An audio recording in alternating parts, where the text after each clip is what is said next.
Hey everybody. I started very early today, so everybody is actually nobody. Oh, hey Darkstorm. All right, Adam is only planning on merging, or well, I guess just Adam is back from vacation. He is only planning on merging PRs today. Oh, welcome back. Thanks for the resub, Darkstorm. Yeah, he should only be streaming for the morning. He started way earlier than normal, than he normally does. So that probably means ending the stream early too. Yeah. Okay. Hey Boppy. Hey Joss. Hey Kevin. Hey him too. Earlier each week. Cry day. Cry day. It kind of works. Oh, Chef Alton. Thank you. Welcome back. I appreciate the resubs. I need to edit the vacation command now. Let's go do that really fast. Vacation. All right. Adam went on vacation. Vacation from January 27th to January 30th. He didn't share where he went. It was incredibly relaxing, though. All right, there we go. So those are done. Yeah, the main goal of today. Sweden was really good. Oh, darn, I slipped. Man, now you know. um, yeah, the main goal for today is just get some PRs done, and I will do everything else off stream, I think. The one of the main things I want to do still is finish the title screen music, and I don't think streaming that is going to help. I know it might not seem like one of the most important things to do, but it's the first thing you experience in the game. So yeah, let's go take a look at PRs. I vaguely monitored my emails and Discord messages during my vacation. I tried not to put in any actual work. I think I responded in like one work capacity, but Kevin and Dark were, and I guess Wiki Joe were doing some things. So we've got, I think, 14 PRs to look through. Yeah, let's get started. We're just going to go through an order. Also, I think they're all numbered. Yeah, just from 703 to 716. That's semi-coincidental. You might think, oh, every PR gets another number, right? So why wouldn't they be this way? But also issues share those same numbers. So it's just that we didn't file any issues during the time, which is reasonable. There's no problem with that. Okay, so these were some changes that I'd asked for, I think, before the vacation. And I see only font changes. So I think we can just merge this exactly as is. Hey, James Warner, how you doing? Okay, so let's pull this. PR checkout 703. Yeah, 703. And I have not launched the game in forever. I assume everything is just fine. I don't really know what the problem was with this one. I think there was a number that was problematic. Delete me is gone, right? Yeah. I think there was a number that was problematic. I should probably go look at this again. Hang on a second. How do I find out what this was about? First of all, when was this? Last week here. January 24th. Okay, so a week ago. All right, let's take a look.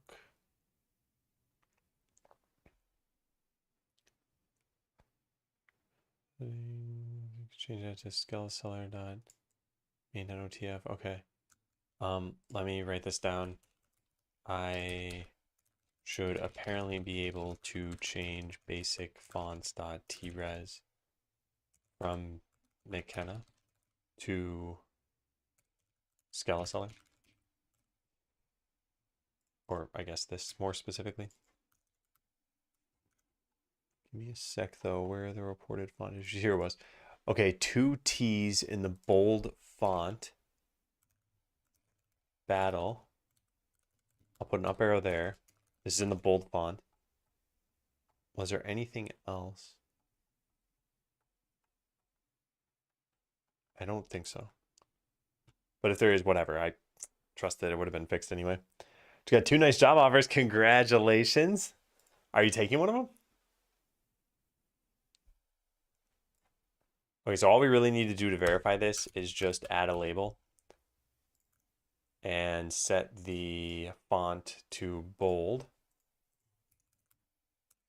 and type the word battle and then zoom in a lot. Yeah, it looks like it's fixed. I think we also might have had some problems with numbers. Let me just type out all the numbers. Well, I didn't type out a 0, I guess. Oh, there's still technically a problem with the 9. Drat. Yeah. We didn't notice this before this. Is it only a problem at small font sizes? No. I mean, it shouldn't be a problem only at small font sizes. And the 3? Oh, yeah, you're right. Wow, I didn't see that.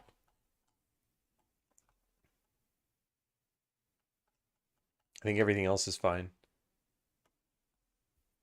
Also, 9 looks a little bigger. That might be due to something else. I'm not actually sure though. But I'm actually okay with the 9 being slightly bigger. I don't think I mind that. Oh, I guess it should be the same size as the 6, right? All right, well, let's write this down. Font issues, bold font, 3 descends. 9 has a I don't know, a chunk missing from the right side of the circle, and 9 is taller than 6. I'm going to take a picture, of course. I want to write these things down too. So 3, 9, and I guess a 6, just for comparison.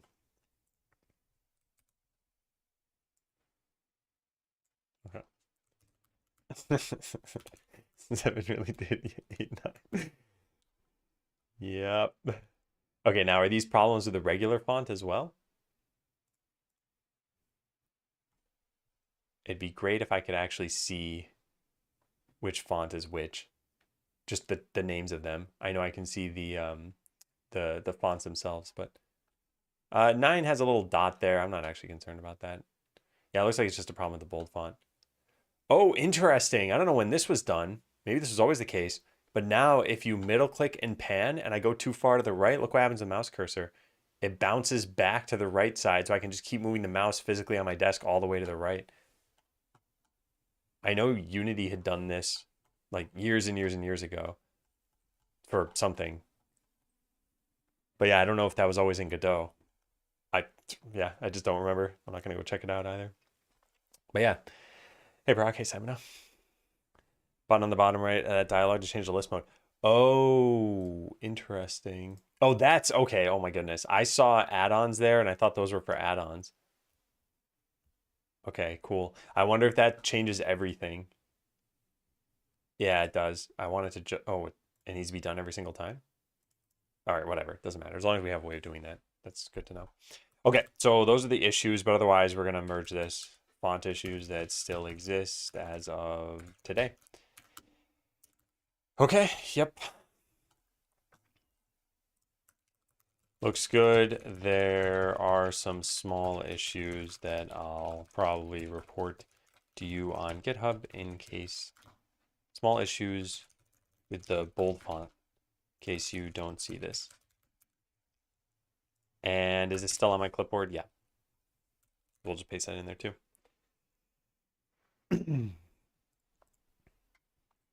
Hey, Collector, welcome back.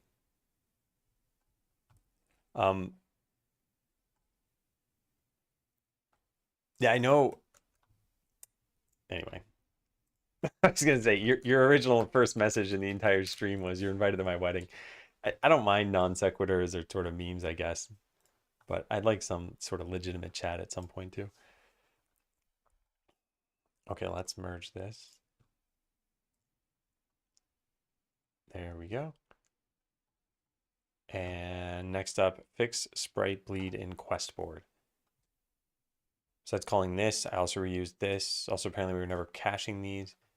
Interesting. That's very interesting. Yeah, you can't get more legitimate than that. That's correct. My bad. My bad, everybody. I've let everybody down. Do we have this problem in any other aspect here? We have computed textures. No, this is the only place where this would have been needed. Surprised we didn't even notice this. I remembered you. I mean, I remembered you because It's easy to stand out when you're starting messages like that. Hey, Thomas. Okay, I think this looks good. Yeah, thanks for fixing this. This did not correspond to a, oh no, it did correspond to a bug. Oh, neat. Yeah, yeah, great.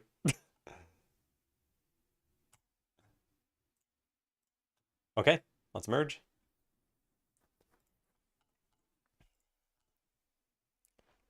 Okay, next, add item rewards graphics to battle map. Let's also refresh this page. Closes two different issues. Add item graphics to the map so the quests are easier to figure out. And show item graphics for location rewards. Yeah, these were the same issue. In order to achieve this without having issues with rich text label, I opted for adding the capability for tooltip to host arbitrary custom content. Basically, a container at the bottom of the tooltip that gets shown or hidden when the tooltip is presented based on whether custom content was set.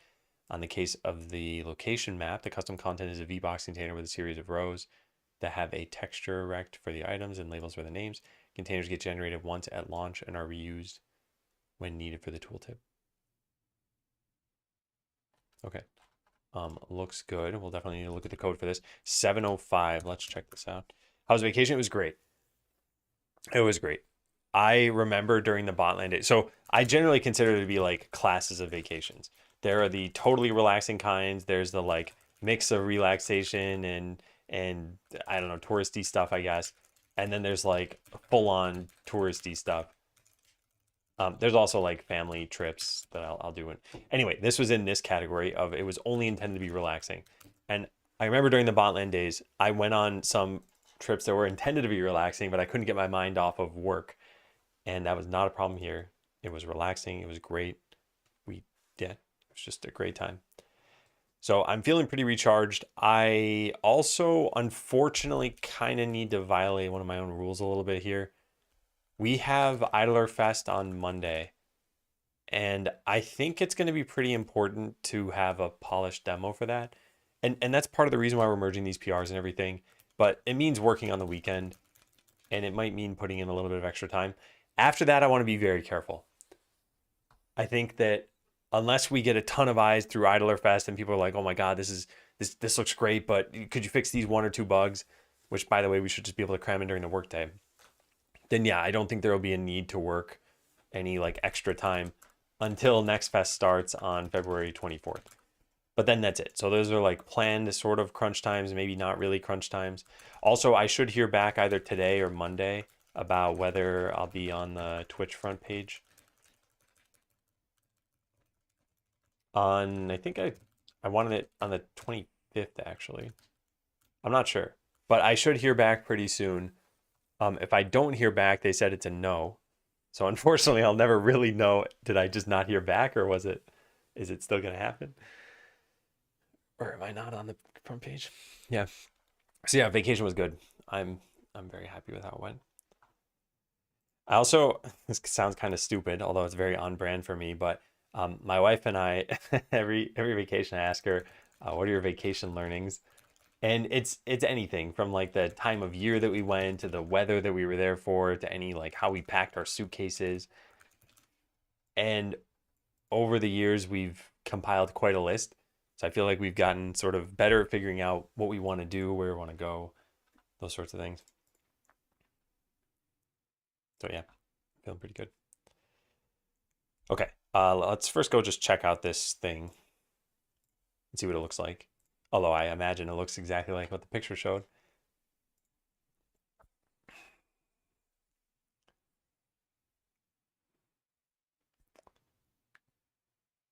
Yeah, I kind of wonder what the difference was between, excuse me, the vacations I took, let's say in like 2017 or 2018 versus now. Like in both cases, I was trying to launch a game. In Botland's case, I'd worked on it for longer. I was probably also less confident about it. But I don't know. Maybe I've grown as a person since then. Like who knows what it could be attributed to. Okay, so on the battle map, we need to beat this. And then we should see, yeah, cool. So now the item graphic shows up there. Reward small blue potion. Did we get rid of the bullet points from that? I'm fine with it either way. It doesn't necessarily matter to me. I just want to see. Yeah, I think it's fine. I think bullet points are to attract your attention to a new line, and if the item graphic does that, then it's okay. All right, next up, I should save and load and make sure it still works. Yep. Yeah, cool.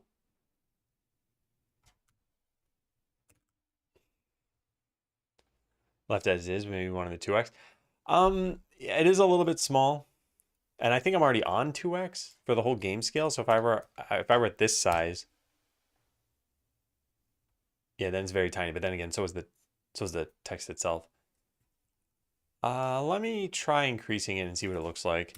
The other thing I was wondering about is, should we show the value of the item in parentheses, because you can't hover over that. So maybe someone's just looking for like how much are these items worth, and you'd be able to see in the tooltip. I'll write it down as an idea at least. I don't think it's necessary.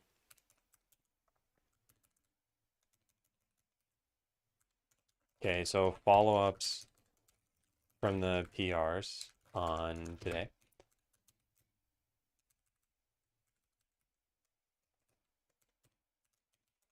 And I want to write in, consider showing item values in the tooltips on the battle map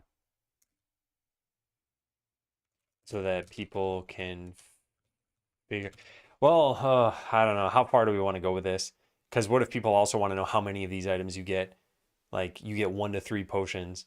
So just knowing that it's 3 gold isn't as important as knowing what's your total expected value. And I don't really want to share that with players. I'd like them to figure this stuff out. We could write and like we know what that value is. We could say something like rewards average value, 8 gold or something like that. But I don't like that idea.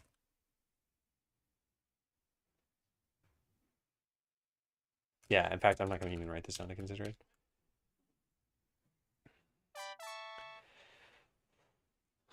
Poatrol, thanks for the resub. Welcome back. Happy 5/6 of you. Rickon said overall expectation should be enough for the player. Well, what I'm thinking is it's not a secret what the item prices are. So yeah, actually, yeah, it's not a secret. But it kind of is a little bit of a secret how much you get. You can figure it out, but I want you to figure it out, I think. Since it's not secret information. Yeah. Would max value make sense? No, well, okay. Like I said, from a game design perspective, I don't think I want that to be something that's prominent on these screens.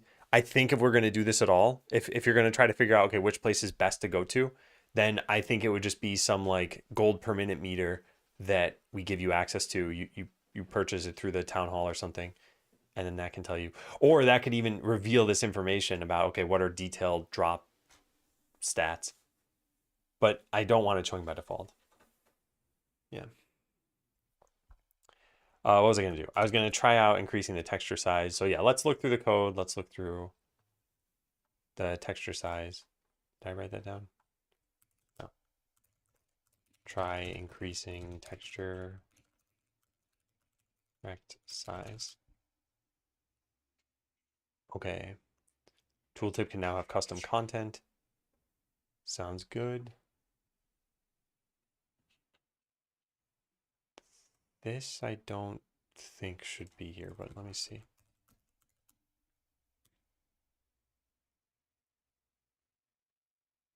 No, yeah, I don't want this here. I don't want this entire file here.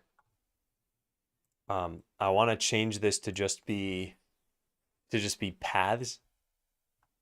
So I think I am going to change this now so we can do this in the future. Actually, I'll file an issue. I think that's probably better.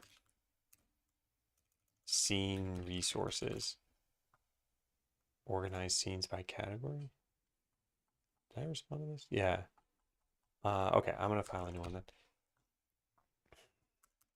Change scene resources.cs to only store strings. Okay. Yeah. Right now, we do something like this in that file.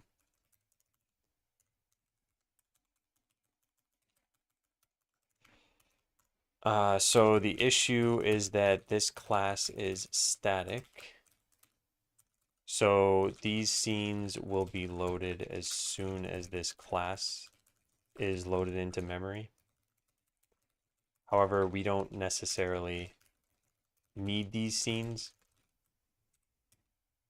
at the time that happens, which should be the title screen. Instead, we should store just constant strings and have the users of scene resources load the scenes themselves. Note that C# will cache scene loading,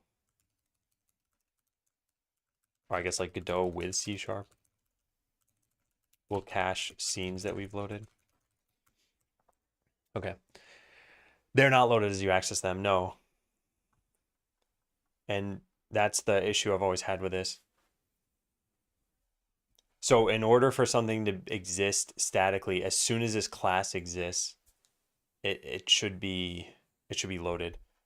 We can verify this by probably just having like an onload or something. But yeah, I think that'd be a big problem. Because we want the load to the title screen to be as fast as possible. And then we could load these things in the background if we want to. With that said, this is still pretty low priority. Okay, so let's create that. Oh, and probably rename the file, I guess.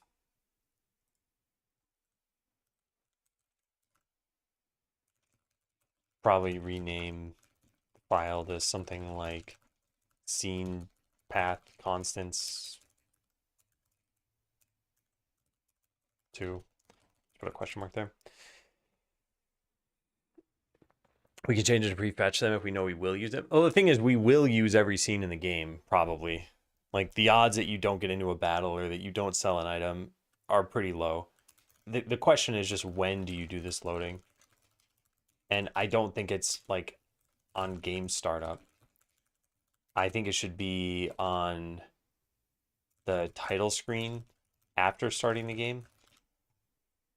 And possibly in a threaded way if we can.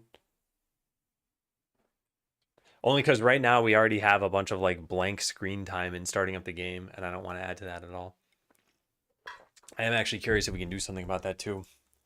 Even just showing a loading screen is probably helpful.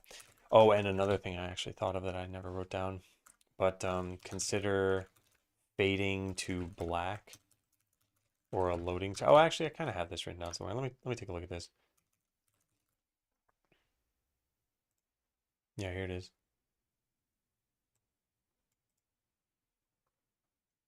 Disable all the buttons.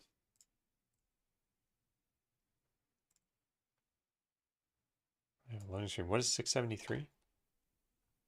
Oh, yeah. I'll say, especially now that this exists as an issue. On the title screen, if the loading screen doesn't block input on its own, then we should disable all the buttons.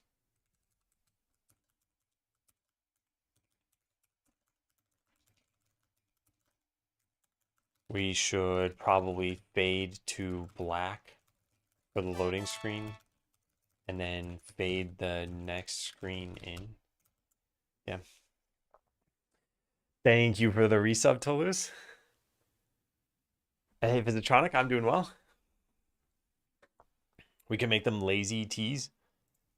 All right, we'll write that down in the issue.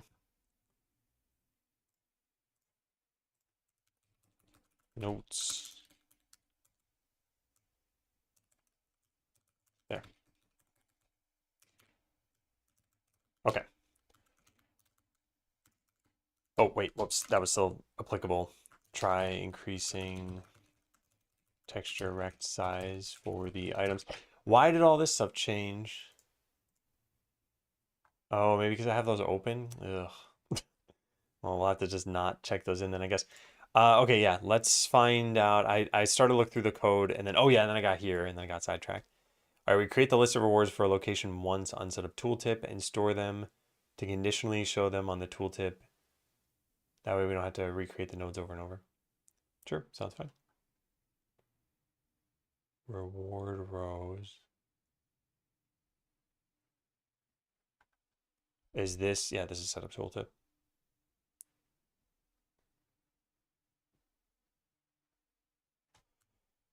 Let me take a look at that really fast.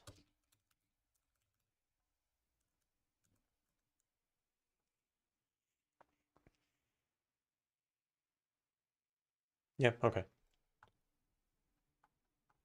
I was thinking if I want to export that to its own function. All right, so rewards, we used to just compile a bunch of strings. Now we just show the contents that we have. Set text and content and update tooltip. Text and content. Yeah, sounds good. I wonder if we should just have a set content and we should manage the tooltip itself. I don't particularly mind, especially because this is the only thing using this for right now. All right, so what's this one? We have a texture and we have text. Yeah, so this is where I would go. Map, tooltip, item, reward, and I would change it in this scene. Everything looks pretty good though. Yeah. Custom content container.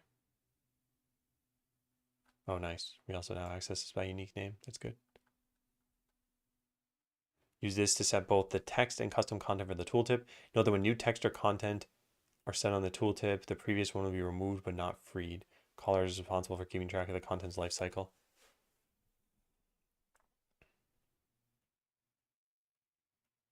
I see.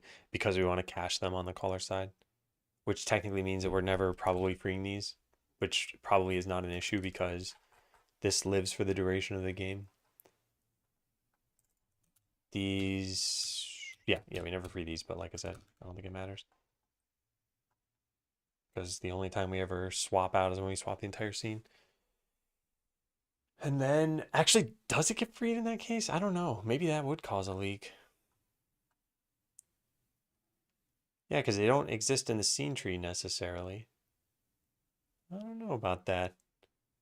Wonder if it's safe to call Q free on something that's already been freed. Huh. Hey, who cares? And thank you. Yeah. I'm just going to be back for this morning, I think. I'm just going to be doing some PRs. We have another issue to look into leaks. Yeah.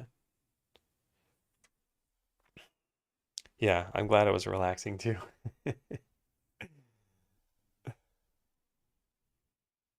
Okay, this all looks good. Let's try out, what is that thing called?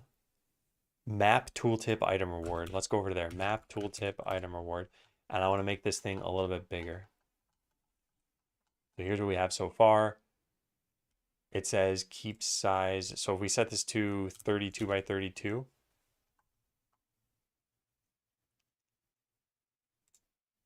I bumped this upward, I guess.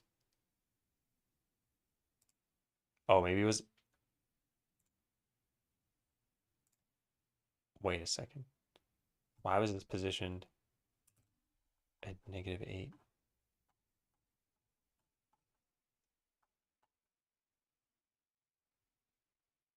Did I just do that? I might have just done that. Hmm. But the thing holding them is a node that gets freed. I assume the garbage collector will remove them. Maybe you're right. Yeah, but they might not exist in the scene tree anywhere.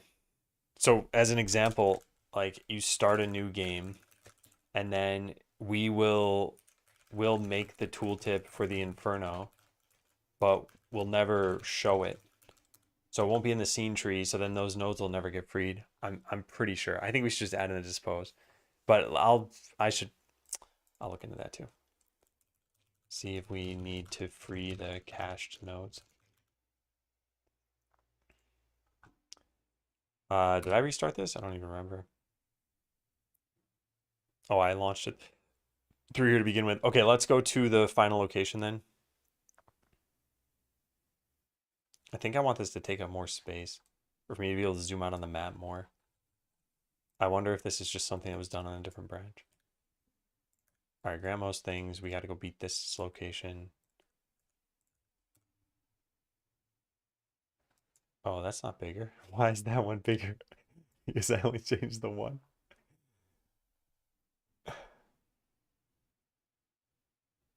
Oh yeah, because I was trying to figure out how I should have located this. Huh, interesting. Yeah, it's pushing this whole thing upward. I don't think we want that. Okay, let's try running that. So since I'm back from Berlin, you're back on? Yeah, I definitely enjoyed my time off, and I am very early. I hope your trip was not bad. I know it's never great. They're held in the property of something that's collected and nothing else references it, so garbage collectors should still apply. I think the garbage collector only applies to the C sharp references, but I think Godot itself as an engine is going to hold a reference to these things. It won't matter what's okay. I see. I didn't save, did I? No, I actually did. Okay, cool. All right, so here's what we have. And now, okay. So size wise, I think this size. But now the text doesn't look like it matches the size of the item graphic. It was hard as always, but I really enjoyed the workshop. Well, I'm glad there's a silver lining in that cloud.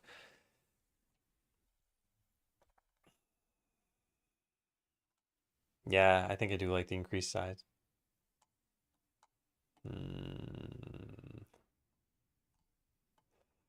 It's too bad we can't go halfway in the middle, but then we would end up stretching different pixels, different sizes. Is there anything else we can do here? Maybe it's just a spacing thing? What do we add these to? A VBox container? Set up tooltip.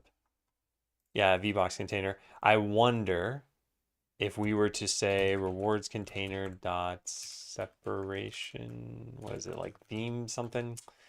Ugh, I never know what this is. V separation. Wait, what? It's not V separation? Oh, V underscore separation. Get theme constant. So there should be a set theme constant that we use somewhere. We don't? All right, well, whatever. That's probably what it is. Add theme constant override. All right, now the only issue is I don't know what it is to begin with, but let's set this to 8, I guess. Yeah, and see what that looks like. Oh, I should have saved. I didn't do that. No, wait, I had saved. Right, so this should just look fine.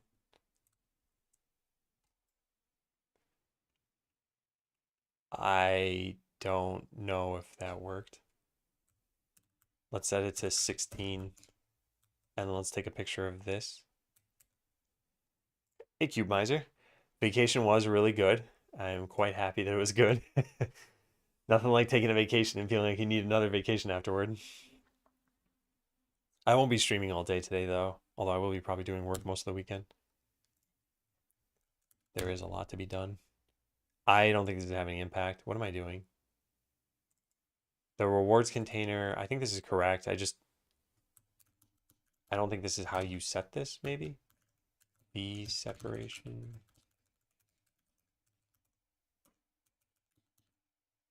Theme constants? Where did I write this stuff?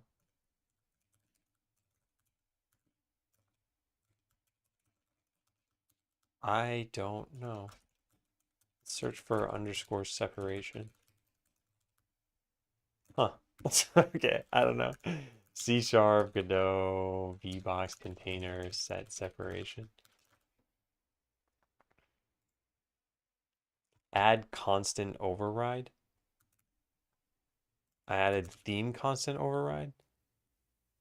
Oh, that's what it was changed to, though. Oh, and it's just separation? Oh, is that why I couldn't find it? That's apparently not why. I just don't think we've ever done this.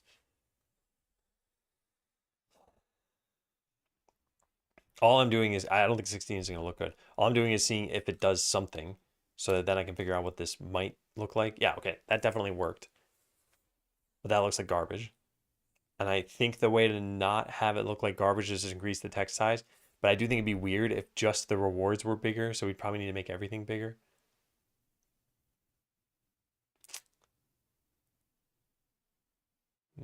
Man.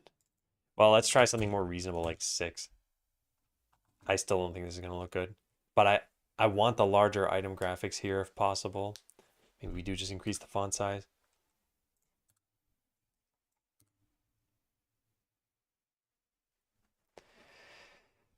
I don't know.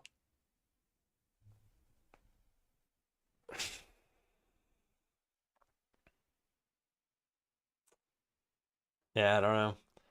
Let's shrink them again. So this goes back down to tiny size. And then we run this. Hey, Zanis, thank you very much. I just didn't stream this week, right? I think I streamed on Friday of last week. I don't even remember. My last stream was, yeah, exactly a week ago. Oh, and I streamed the whole day too. Yeah. All right. So I didn't shortchange everyone too badly. Oh man, I don't know what to do here. Yeah, every time I look at these item pictures, I'm like, this is definitely too small. So I think we need to increase these, but I think we also need to increase then the text size around this. Right? So here's like option A. Put that in a GIMP. And then here's option B. Actually, I can just put these side by side.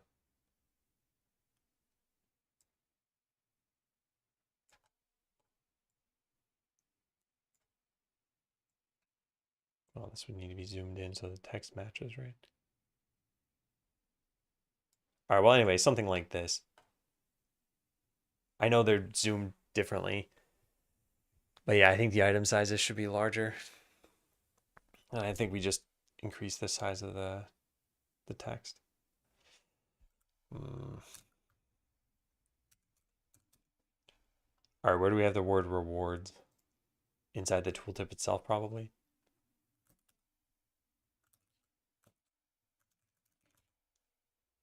Here it is.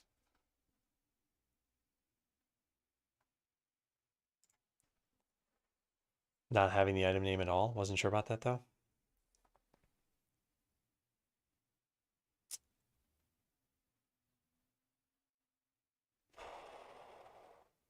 I think I want the item names to stay. Hey Goose, how you doing? How do we set the font size?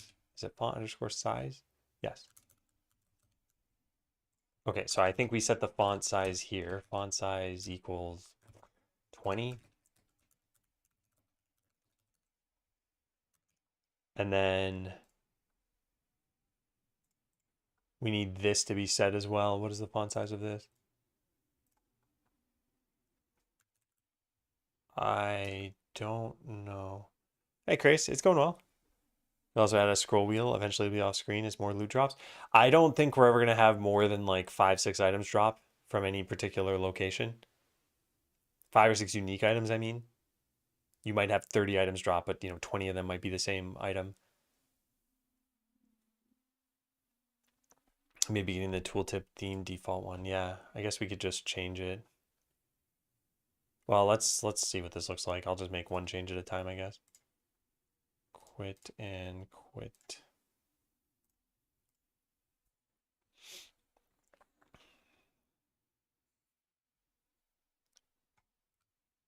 All right.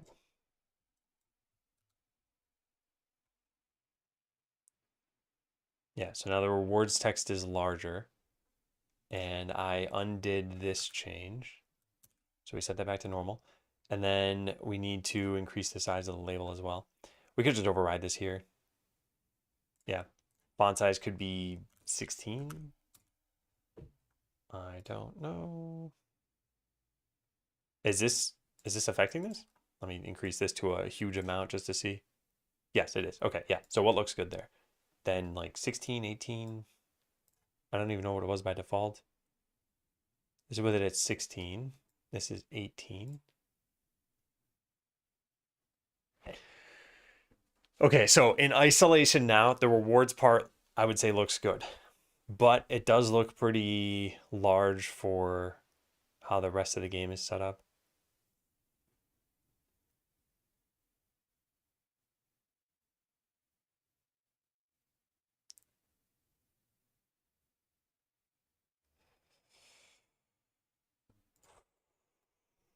I think I'm gonna keep it. What was it set to originally? Is it smaller than that?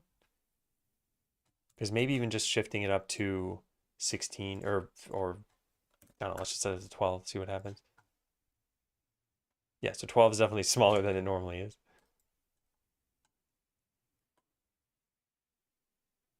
I need to see the side by side, so I'm just gonna put this on my other monitor for right now. I would assume it is 16.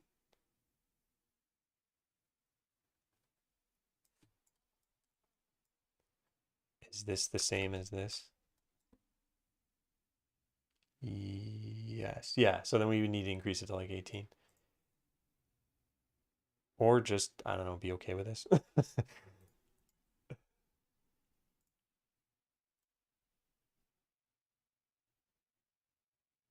Yeah, let's leave it like this. Yeah, okay. Great. Well, that took a long time because I am bad at this stuff.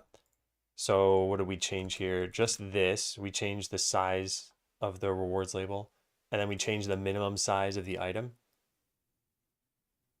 which updated the UID. Should never be happening. And then I think we can ignore this stuff. Let's just change some font stuff, right?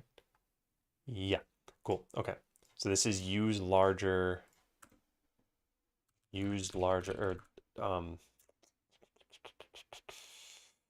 what should I say? Increase size of item graphics. I also made the rewards label have a larger font size. All right, now we got to look at the potential memory leak. How do you detect leaks in Godot? I must have this written down somewhere, right?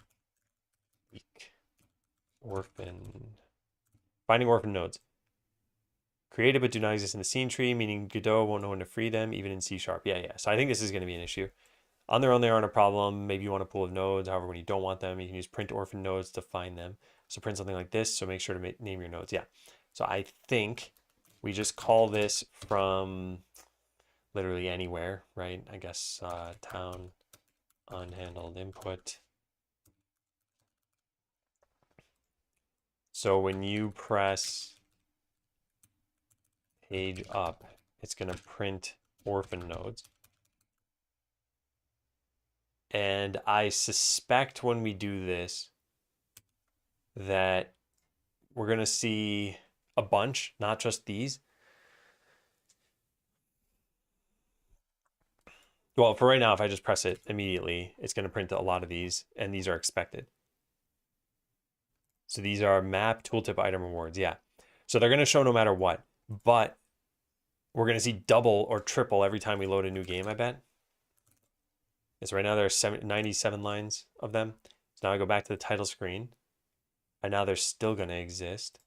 I'm going to go to a new game. I'm going to clear the console, and we're going to press page up. And now copy this. Okay, so we originally had 97 lines. Now we have 176. Yeah, so I think we need to free these. Yeah, okay, good. Okay, let's go try it out then. Instance map. We don't have a dispose here. Let's go get a dispose.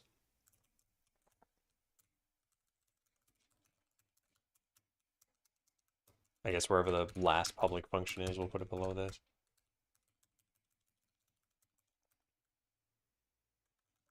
All right, free the cached nodes. I didn't want to even look at how to write this. I just wanted the AI to do it for me. Not because it's hard to do, but because I didn't want to look at the variable name. Yeah, that should work.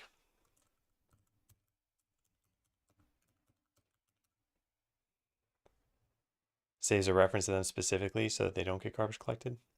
No, it's that, yeah, it is essentially that, I guess. It's the C# aspect will be garbage collected. So Godot doesn't have a reference to our node. the underlying. Wait, never mind. I'm not going to try to articulate my thought there. Yeah, this is needed. All right, so now if I do this, we shouldn't see this here. Shouldn't this loop be inside the if disposing? Where? This gets called. This is this is a little bit weird, and I've actually never looked into this, but let's take a look. I disposable. That Boolean that's passed in is for whether it's like managed disposable. What is this? Implementing a dispose method.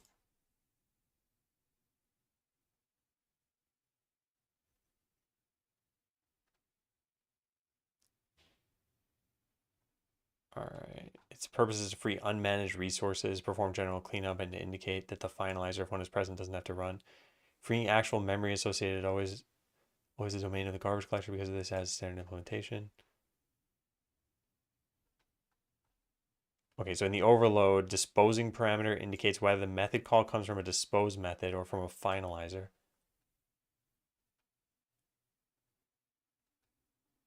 Should be false when called from a finalizer and is true when called from dispose. In other words, it's true when deterministically called and false when non-deterministically called.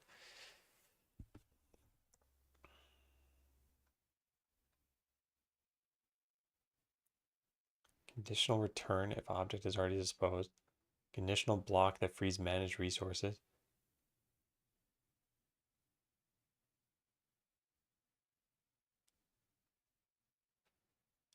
Manage objects that consume large amounts of memory.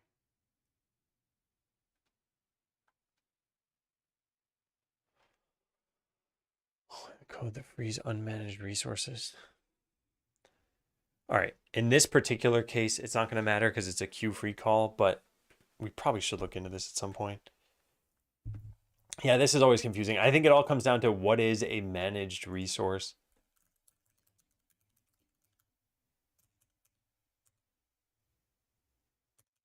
Does it say this here somewhere?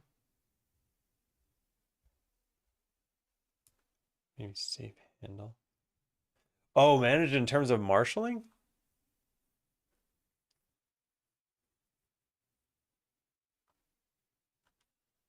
All right, I'll need to look into this at some point. I'm just going to write a note. Look into whether we should be disposing of objects differently. There's a Boolean to dispose that I've been ignoring. Need to understand managed resources. Yeah, I don't think it's going to be important because I think that for right now, we're probably doing things correctly. So I think I restarted this, but let's just restart it again to make absolutely certain. Okay, so we're in here. I press page up. It should print out 97 lines. Let's go close all these things. All right, so copy and paste.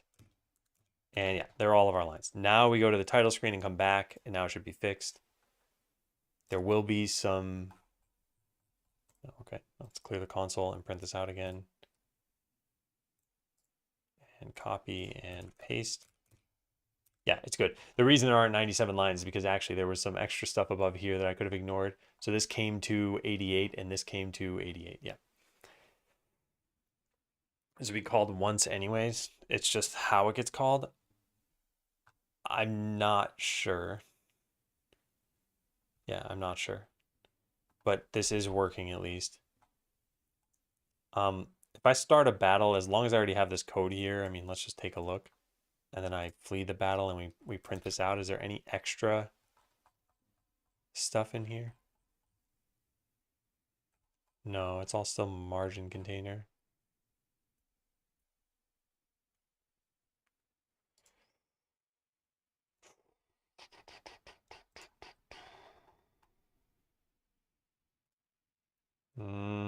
I could have sworn there were leaks from something. I don't know what though.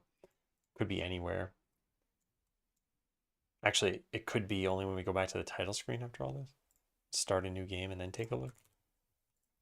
Is this already cleared? Okay. All right, well, I don't know. I don't see anything. Whoops. Yeah, we can check this in. So we don't need this. We do need this. Free orphan nodes. Nothing was freeing the cached rewards. Tooltips in the instance path. Yeah. Okay, so commit that and revert all these things and sync and merge. Cool, cool, cool. Go find this. Yeah, it's gonna help a lot.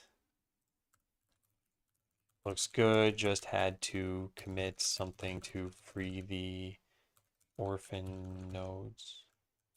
Yeah.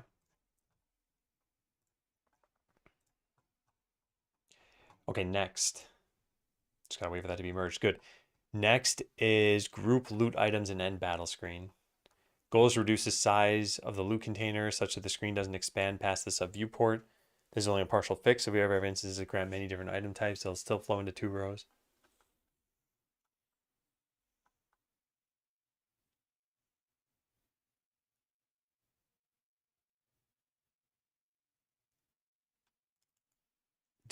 What is this? Is this just if, because I don't actually see unique items here. Was this like copy pasted and then something was changed in the item type? Also, M, thanks to the raid. I've been seeing your streams. I've been on vacation actually, but I tuned in once very quickly and saw what you were doing. How did today's stream go? Hey, Tape here. Well, welcome everybody. I am prepping for Idler Fest on Monday. And for that, we are trying to get a Skeleseller demo as ready as possible. And it's been coming along. We've got a pretty solid like 90 minutes of gameplay in the game. Yeah, there's a Steam festival at the beginning of February, and then another one at the end of February, Next Fest. That one's more commonly known, I think. Show what it would look like. Not that the items are actually. Yeah, gotcha. Okay. Went okay till my dog got impatient. I see. That happens with me with my cat at the end of a lot of my streams. She's like, it's time to play. Hey, Miyazaki. Normally I just show the game. I will show the trailer for anyone who hasn't seen this, because I think it does a better job of showing the game, and that way people don't have to listen to me say the same thing over and over again. So take a look at this. Wait. Okay, yeah, take a look at this.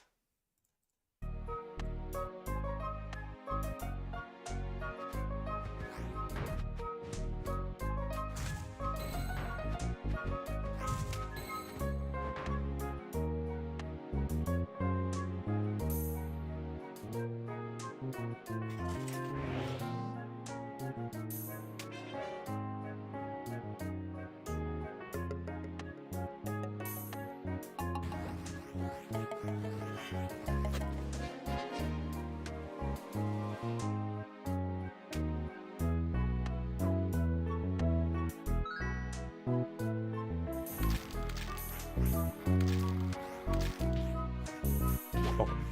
So that's the trailer. I think that shows off the gameplay pretty well. There have already been a lot of improvements since then.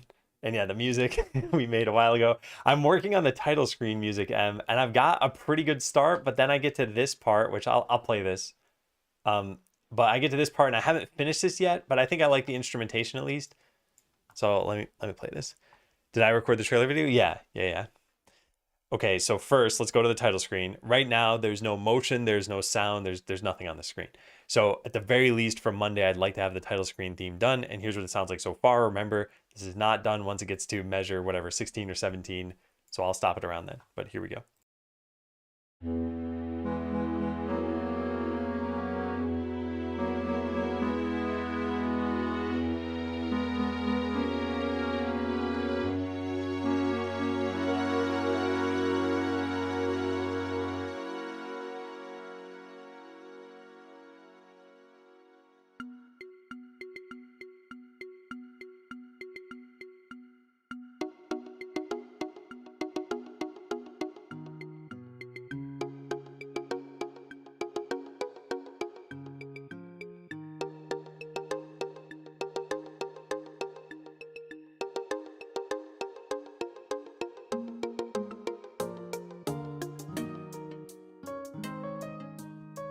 All right, so I like the chill vibe of this end part with the guitar and the piano, but I need to finish that. So I'm gonna try to work on that today, but off stream, I think. But I like it, and I especially like that there's a xylophone going on here because it's a skeleton game. So yeah, I'm happy with it. I just still think we need more motion on the title screen, but that's obviously not a music change. But yeah, and what were you working on? Was it music creation? Was it sound creation? Because it has to be one of those two things. Your name locks you into those activities and nothing else. You're not allowed to pet your dog on stream. You're not allowed to talk about game development. Let's change your name for that. Is it a nice experience? Only used on Windows? It's pretty much the same experience, yeah. What kind of motion? Potion floating up and down? Portal swirling in the background? I am not sure yet. But I was thinking something like the logo floating in, because the start of the music is very anticipatory. This. How do I do this? There. Whoops. Thought that was the beginning. My bad. So, like, imagine the logo floats in, the buttons appear. I don't know, something like that. I haven't really fully thought this out. Can't play CS? Nope. Sorry, you got to rename yourself. And someone mentioned earlier, I think it was Miyazaki, said, if this shows up on mobile, I'll be playing this a lot. I'll base whether we make a mobile version on how the PC version does. The whole stream was just her complaining about violin sounds. Yeah, but M's probably bought like actual orchestration packs. I've purchased one in my life and it was super expensive, and now it doesn't even work on my computer anymore because I bought it like 10 years ago. Got to write a bunch of music for our game Fortress Flipper, so I'm in the planning stage. Is there anything to link for Fortress Flipper? Can I find this?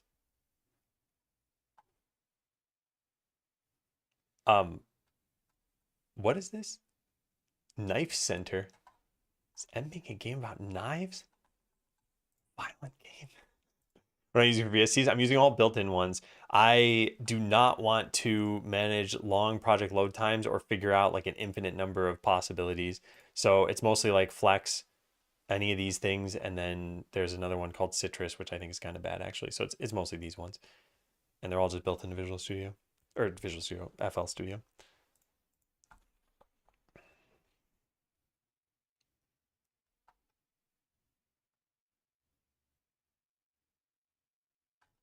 Okay. I know that probably the audio is one of the most important parts. I'm gonna run this super fast though, without audio right now. I want to flip some fortresses.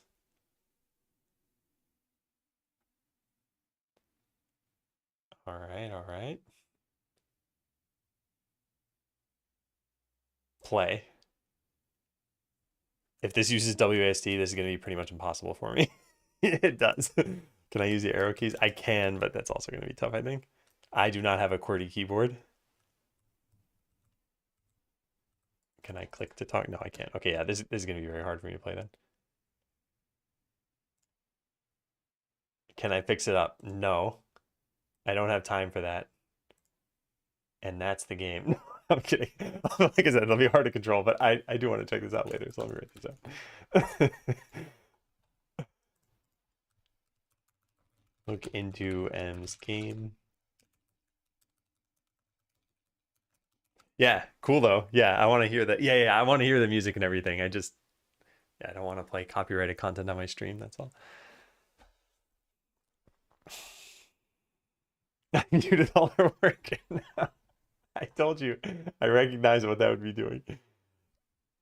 But yeah, I look forward to trying that out. And yeah, it makes sense why one would want to complain about violin sounds. It's not copyrighted yet. Yeah, it's the kind of thing where, so in short, every once in a while I go on lunch break and I have a Minecraft plugin playing, and it plays the Minecraft music from Minecraft, of course. And then this video on YouTube will get muted for that section and then copyright claimed automatically. So even that is kind of annoying because then I have to like go in and fix it, or else all the money from that video is gone. Not that it's a lot, it's probably like 5 cents. But still, it's one of those things where like eventually in the future you probably will put the soundtrack on YouTube and then it'll flag my video. We'll be embroiled in a bitter legal battle on the music and SFX and FMOD. Yeah, I look forward to hearing it. I think it's gonna be great.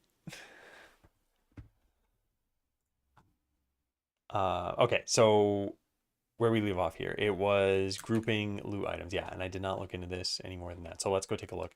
Oh no, our first merge conflict in scene resources 706.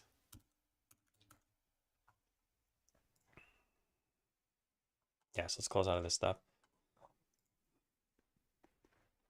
Hey, Magnetic Bind. Do you know where you're going to get your sound effects from? Maybe if you pay M enough money, she'll make sounds for your game too. Okay, so we're gonna win any battle. And now instead of seeing potion, potion, potion, we see potion times 3. I like it. This is rather unfortunate that our potion graphic is a large square and we don't use the full square, so it kind of looks like the X3 is offset. I also wonder if our tooltip should now say the quantity.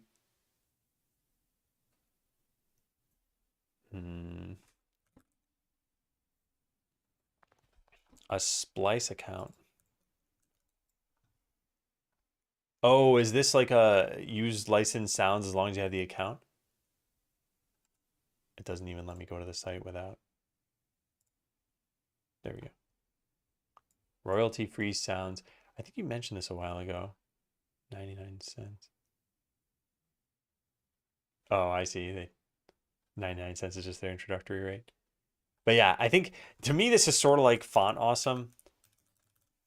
Font Awesome has a million different icons you can use, and they have a free pack and a paid pack, and this is used by so many different websites, and it's great.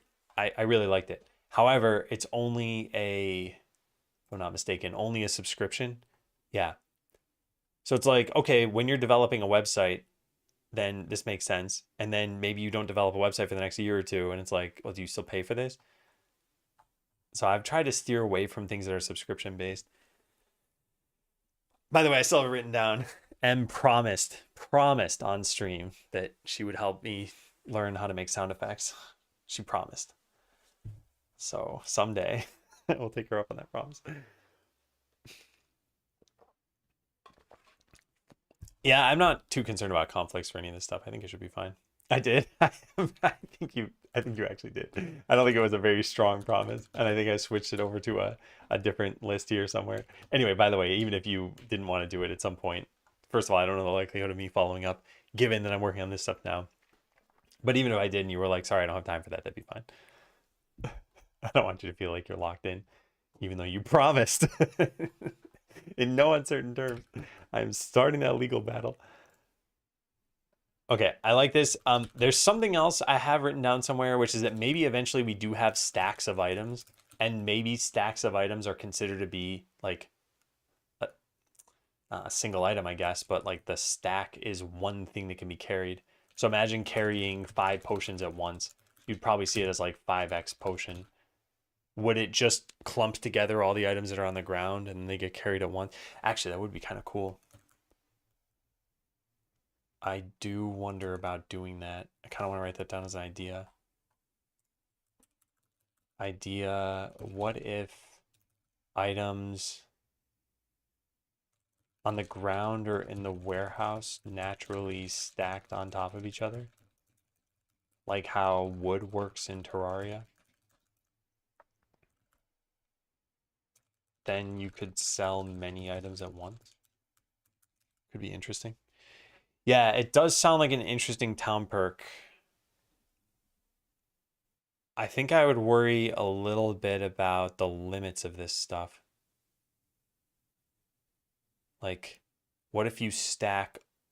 There just need to be there need to be limits. Yeah, I don't want you to stack like 1,000 potions and then give it to the garbage slime and the slime pays you an extra ton of money for that. Yeah, bulk buying. Good little slime. Okay. Yeah. So I think this looks good. Let's go take a look at what is going on with my mouse? Must have been dust or something on my mouse pad. Yeah, it need to be in bundles of 5 or something. Yeah, I think that'd be pretty good. Because the other thing I was thinking about is what if 2 instances get completed like one after the other? How do they stack? Yeah, we'll have to figure that out. All right, so what do we have here now? Loot item and a texture rectangle. Loot item was a texture rectangle. Now it's an HBox container with a texture rectangle underneath it and a label. Yep, looks good. Oh, the other thing we could do we have the item graphics open? It is so hard to see. I do not know. We probably do somewhere. I'll just have to, oh, here they are. Oh, we do have some that go the entirety of the 16 pixels. The reason I was going to say that is we could nudge the text to the left, but no, some of these are large graphics, so there should be some space. Or the workers have a capacity and only like things can be bundled. Yeah, I think that could make sense. They just pick it up from multiple locations. Actually, no, I think it would need to be.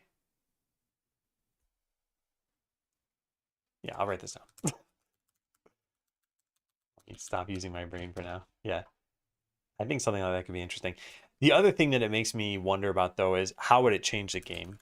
And I don't want to talk about this too much because I want to do some other things right now. But let's say you could have 5x the number of items in a stack. So what does this make you do? And I guess it's like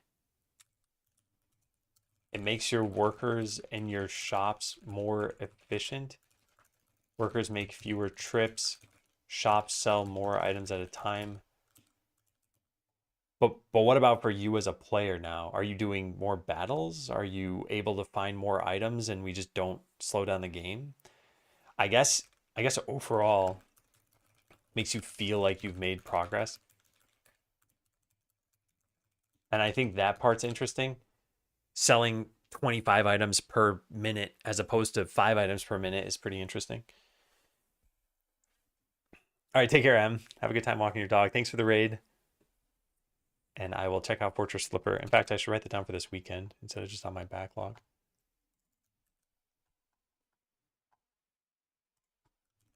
Yeah. All right, what else do we have here?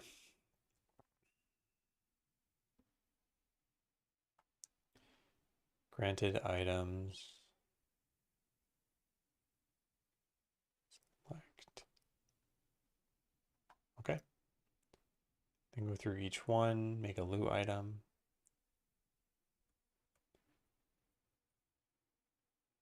Okay.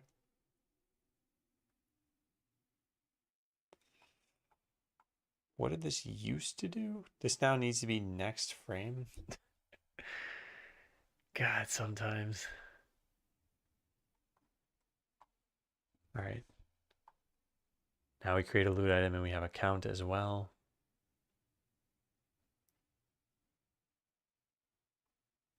This does 2 crop texture. That looks good. Probably should have just had the item thing, just return it with a crop texture. Because I think every single time we're going to want to use it like that. And then get the node and set it to the count. Yeah. Okay. Hey, Oakleys. How's the vacation? It was really good. Was he part of my haul from the train? Yeah, sure.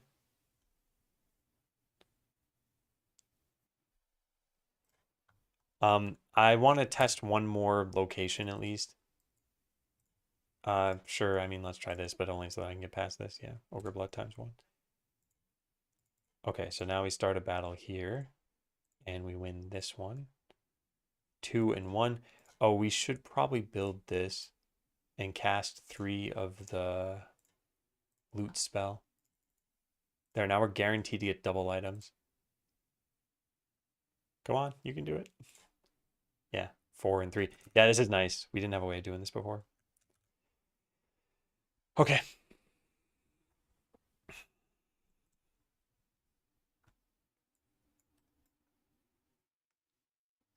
So, just to be clear, you paid for these things, right? This wasn't like swag from the event. Because I was gonna say this is quite a lot of it's. Yeah, yeah, okay, yeah. Gonna say this is not a hall of shame if this is. Yeah, neat. I mean, I don't understand a lot about trains. That looks good. Just based on the prices I see on these things, I'm guessing you paid at least a couple $100. Spent a lot of money. Yeah. All right, I don't think I have anything I want to change here. We just need to fix the merge conflict. So that's scene resources. So git pull origin main rebase. This should be very easy to do.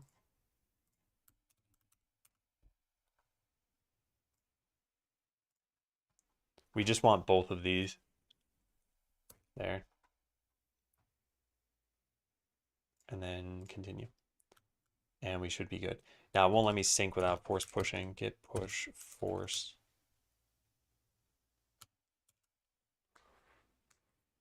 Big box is the new control system. It's got built-in Wi-Fi, 5 amps of continuous current, lots of capital letters. Run up to 260 locomotives simultaneously. Well, now you got to get to that number. I don't think you purchased enough. Yeah, that's a problem. Only 300 macros. You're going to need more than that. If I know anything about trains, and I know a lot about trains, it's not nearly enough macros. Okay, this got my changes right. Which is literally just the, yeah, this. That was it. Don't encourage me. All right. Cool. So we're looking good there. What's next? Add item tooltip in quest progress board. Tooltip will also show which locations drop the item and get updated when the location is being to show it. Nice. Oh no, another merge conflict. All right, 707, let's go pull that. 5 new ones in the last 10 days. I was going to say, I wonder how many were after the train show.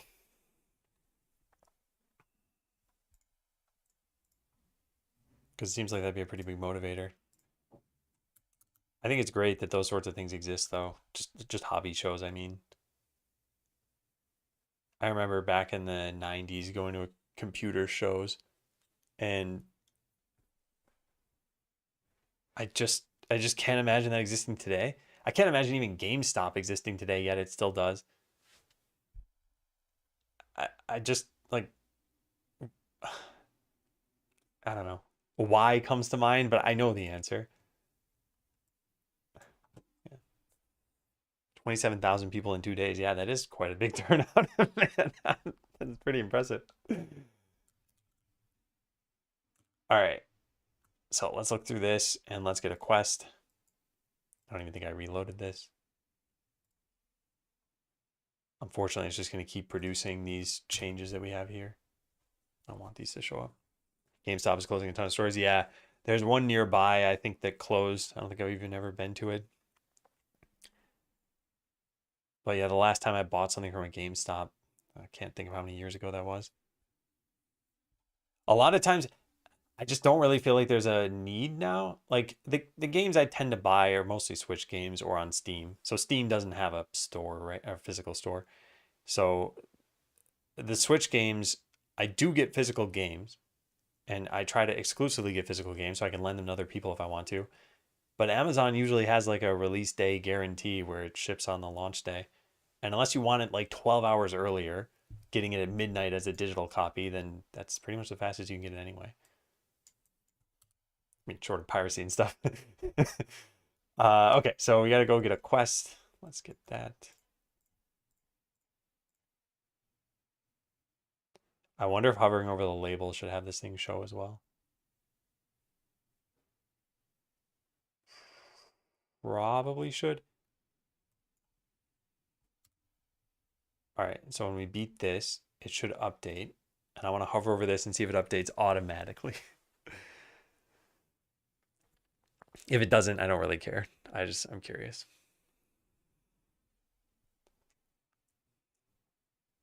Okay, it does not, but that's fine. Although if we call, let me look at the code for that. Hey TJ, how you doing?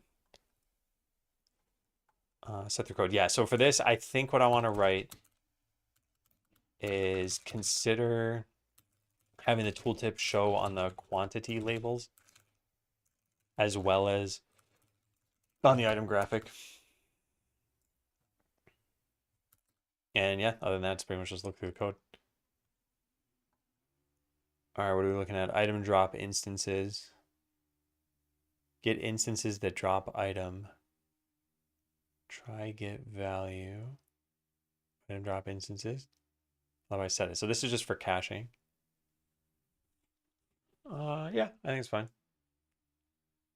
Find instances that drop, go through each data, get the thing where the drops contain the thing, return the, yep, that sounds good.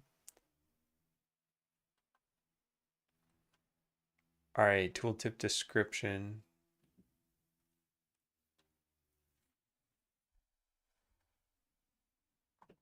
Where is that used?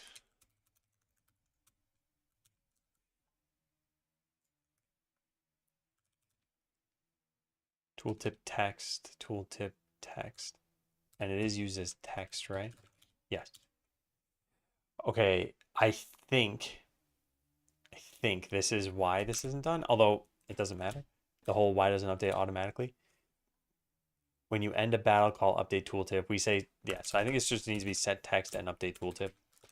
And then I think it'll just work. Again, not that it matters, but it is a nice little touch.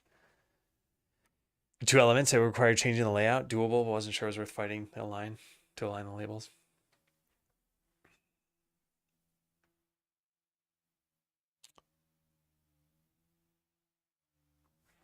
Wait, align the labels. I might be misunderstanding, but what I was picturing is that hovering over here has a tooltip and then hovering over here has the same tooltip, sort of like how it works here. These are actually 3 different elements. So it actually is hiding the tooltip in between hovering over these things, even though they should be treated like they're one thing. So if that's what you're talking about, you were concerned that like moving between the 2 elements would make it. Yeah, I was just thinking we just throw the tooltip on here too. But I don't think it's a big deal. All right, let's speed this up, create an instance, and then hover over this. And yeah, nice. Now it updates automatically. So I think that's a nice little change. It's not very important though. And then what's the other thing that we have here? Yeah, this. Waiting for waters to recede. Got 5 inches of rain overnight. The night before last. Low lying areas flooded. Man, weather's been nuts over there. Yeah. Geez, and someone was, well, I guess people were telling me all sorts of different weather events that were happening. But it's a little spooky, all this stuff happening all at once. Update tooltip immediately. Oh, this will happen every time you win any battle though, right? So even now when I win it again, now it's still gonna update. Yeah, I guess that's a little bit strange. So you'll be hovering over this and it could move positions. I'm not sure. I think this is still fine. Yeah, snow, then 70 degrees, then flooding. Yeah, crazy. Update tooltip immediately. So this is both a positive and a negative. On the plus side, when you beat a location, I think this is more of a negative.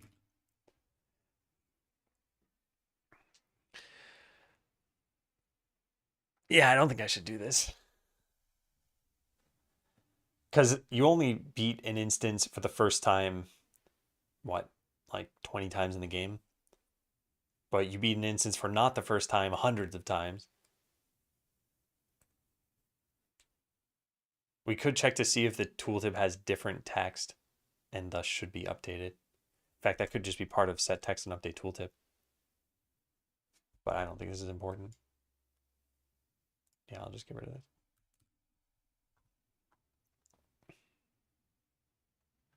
All right, initialize that with the town. That's fine. These are now quest progress items. Go and hide. These need tooltips that do show on source. Is that happening?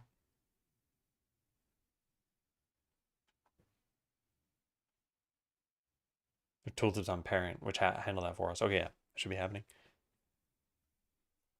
You can also check if the instance is already beaten.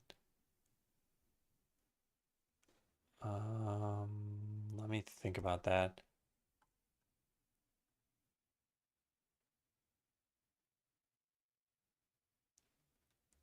Yeah, I'm probably gonna leave it as is for now. I think it's okay. Like, what are the odds someone would be hovering over that and not just hover over it a second time? All right, so quest progress item I still need to look through. Everything else is good. Item hover handler. What is that?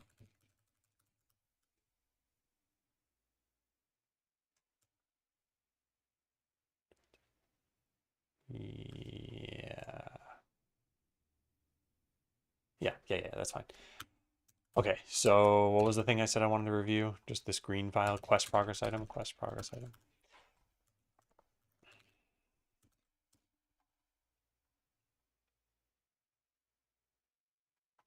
Item ID, instance map.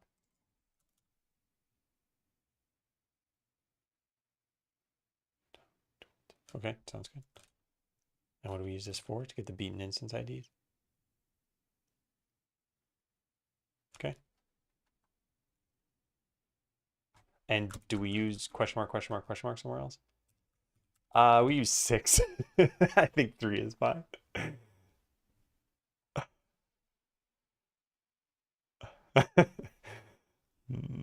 Yeah, everything else here I think looks good. If it contains the instance ID, then update the tooltip. Oh, we could have this be update tooltip. Yeah, it doesn't matter. Yeah, I think it's good. Oh, my bad. 6 exclamation marks. All right. Yeah. This looks good. A couple of notes. I had debated on calling, what is it? Set text and update tooltip from quest progress item dot update tooltip. But then the tooltip would move every single time you beat or you won a battle. The only benefit is that the first time you beat a location, it would update the tooltip as you're hovering over it. And then the other thing was it may be nice to be able to hover over the quantity label and have the new tooltip pop up. I will see what the feedback says.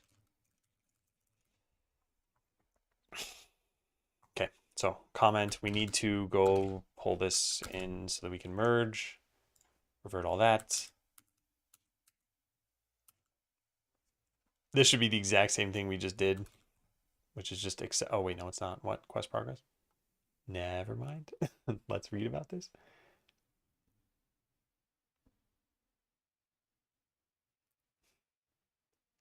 So we have the item data being received from each of these. Then it's either set the texture, which is now done through quest items, I'm guessing. What is quest items?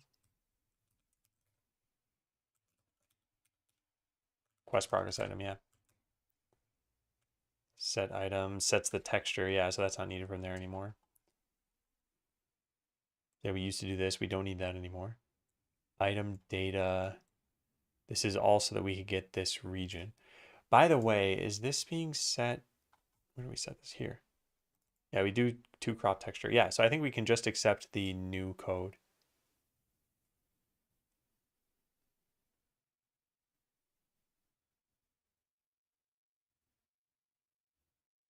Which is what, incoming?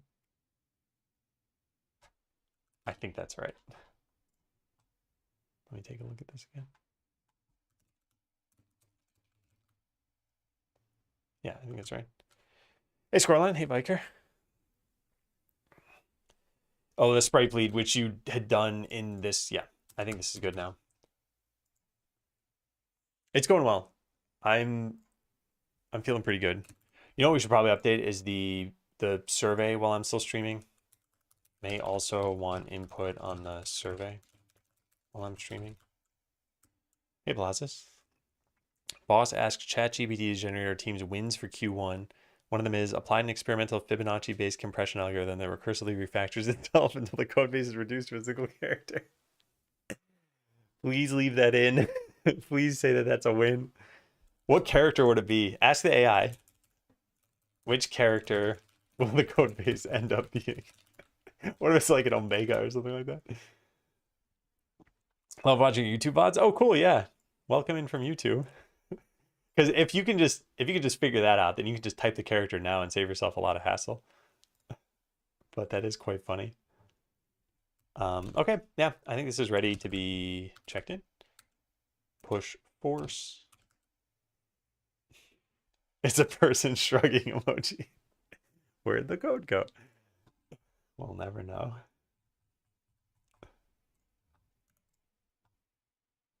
Alrighty.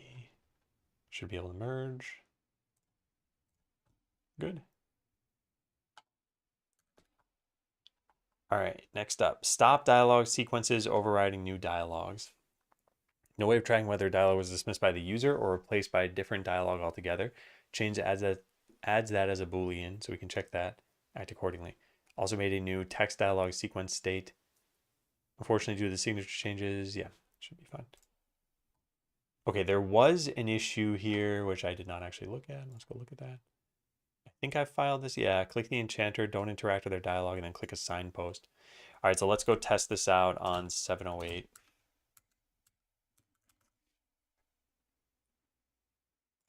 Now let's go run that. Close out of this thing.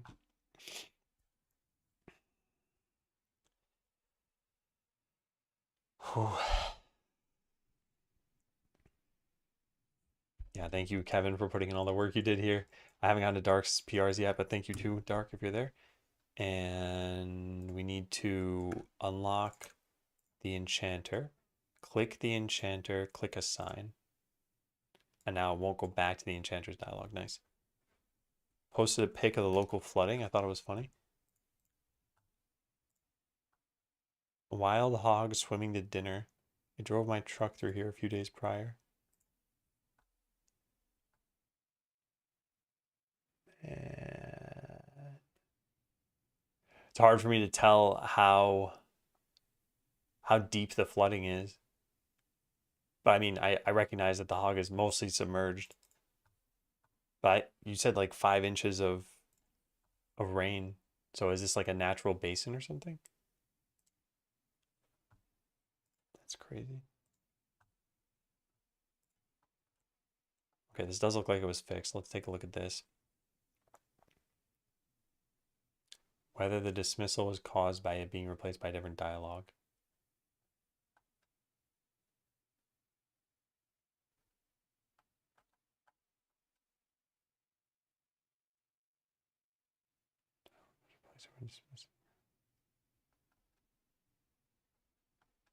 Okay. When it's replaced by a new one, it will also transition to state to transition to.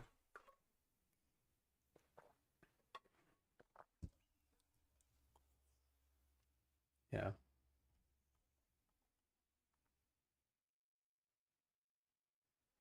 Okay. Will trigger a follow-up dialogue when dismissed. Class differs from text dialogue base state, and then it will only transition to successful when it's gracefully dismissed. Yeah. Sounds good.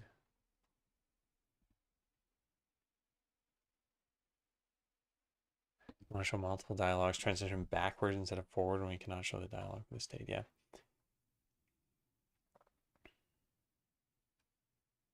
All right. Yeah. This does clean up a lot of this stuff. Extra transitions that were here. I like that. I think that is much better. Cool. Yeah. This looks good. Whew, nice change, especially the bit about this. Nice change, especially the bit. Looks good. Okay, next PR, add portraits and titles to NPC dialogues. Wow, I wasn't expecting this. I somehow did not see this one. Couple things to note. Your dialogues don't have a title, should they? Probably they should say you.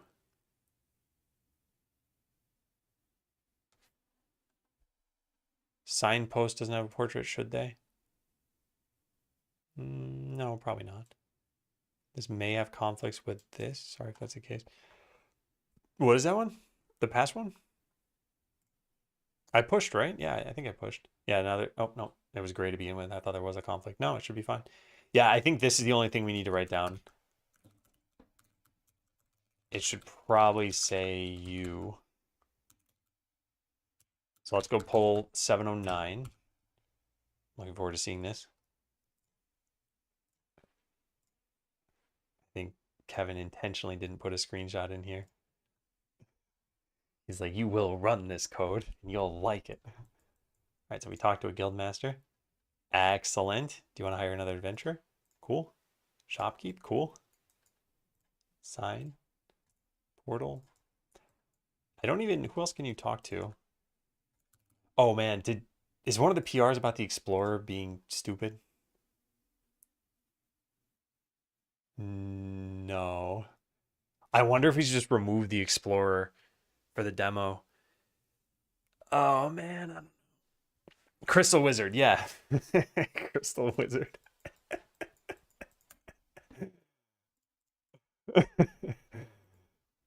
Ooh, neat. Yeah, neat. Yeah, PRE 94, Explorer is stupid. I do kind of want to gut the Explorer.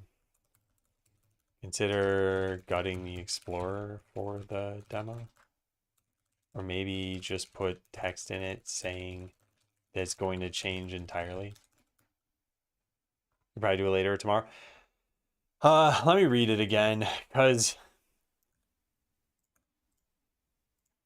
I wanted it. Okay, so for those who don't know, regular battles in the game are supposed to be easy, and boss battles are supposed to be the only thing that provide a challenge. And boss battles all have a gimmick to them. The gimmick is told to you, but how to overcome that gimmick is not told to you. And if they're too hard for you to beat, then you could unlock a hint and you might figure out how to beat them. That's kind of stupid. Instead, I think what we should change this to is you pay to lower the difficulty level, because acquiring money isn't hard in the game. And if beating the boss battle is not fun for you, then fine, just pay and lower the difficulty and move on to the next boss or to the next location. So yeah, I wonder if it's worth just changing this dialogue for now and saying like, eventually this is going to be changed. I guess we could do that and also put this in screen space.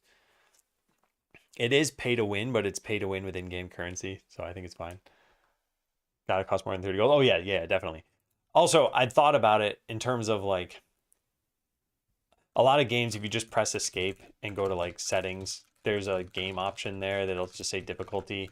And a lot of modern games now let you switch at any time and have no real penalty for it. So it's pretty much identical to, oh, hey, the game's on normal and you're having a hard time, go to easy for this battle, then go back to normal. And that doesn't cost any money in those games. So I actually don't think there's a problem if it's cheap. I think we just need to make it clear that you're doing this just to lower the difficulty because you find it more fun. Otherwise people might be like, oh, there's a purchase I have to unlock, otherwise the boss might not be beatable or something. It's like, are you struggling? Do you want the game to just be easier?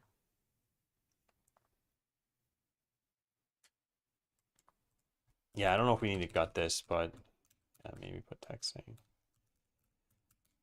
All right, what was I reviewing? Portraits, yeah. So the only thing is this skeleton, and the skeleton only talks at the very beginning of the game. So let's go through the tutorial. Close out of this. Close out of VLC, which is open for some reason. Oh, I did not check the slime. No, let me check that.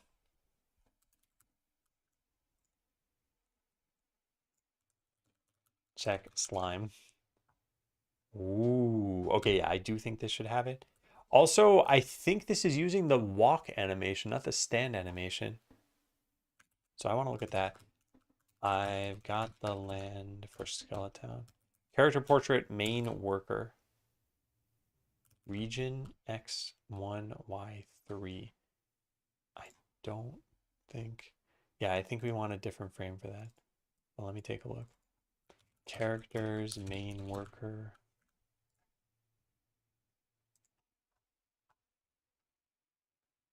Did it open? Oh, there it goes.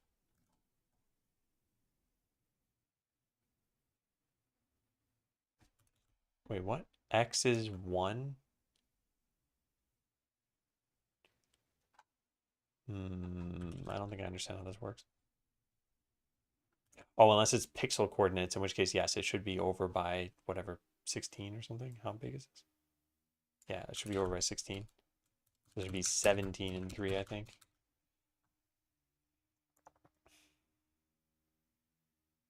Okay, so let's rerun that.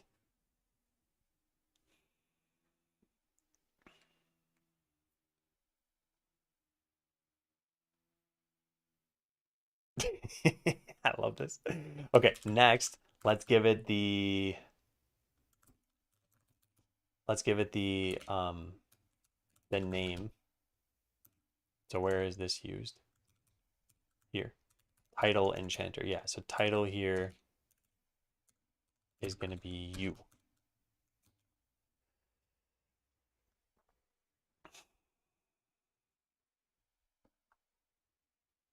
I don't know if that's going to look weird. Kind of does.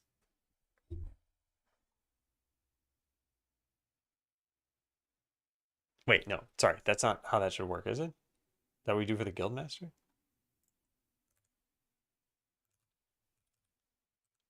Shopkeep. Yeah, that is what we do there. Hang on, I have to sneeze. Excuse me.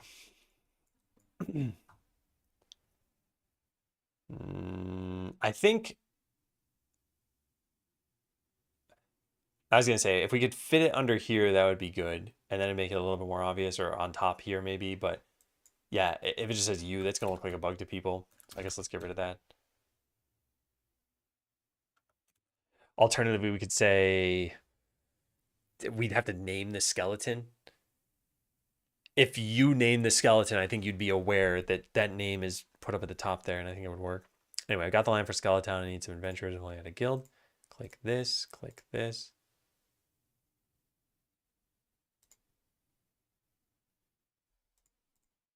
Neat. Okay, now we're going to click grant items and speed this up. And now, oh, right. That's not how that works. I changed that so you can't get soft blocked. Now we get this. Excellent. Yeah, excellent. Very cool.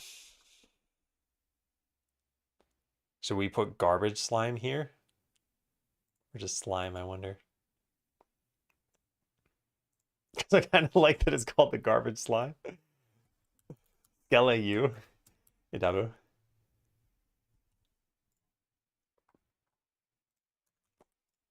Yeah, that's my only question now. Fix skeleton portrait. It was using the wrong frame. Slime looks so happy. Yeah, I think the slime character is great. I just wonder if we should call it garbage slime in there because that's what we put on the sign. And I sort of like the contrast between its somewhat derogatory name of garbage slime and its very cheery demeanor.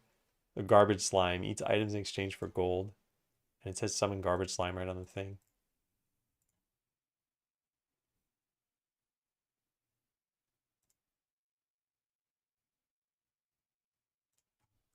Yeah. Hey, Remy, I'm doing well. I kind of want to do that. Slime needs a cute name. But what about garbage slime? I'm gonna call it garbage slime. We're gonna at least see how it feels in the game.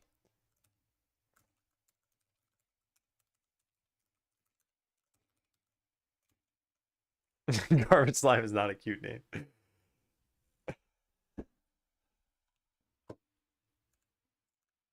All right, now it matches what we have on the sign.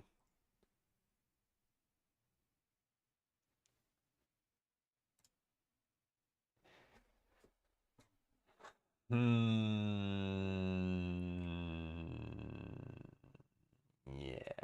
I kind of want to keep it, I think. I think I want to keep it. I'll at least keep it for now. We'll see. Rename slime to garbage slime for the text dialogues. Okay, commit and revert and push and merge. Why is it not pushing? There it is. Now we should see my thing. Yep, this looks great.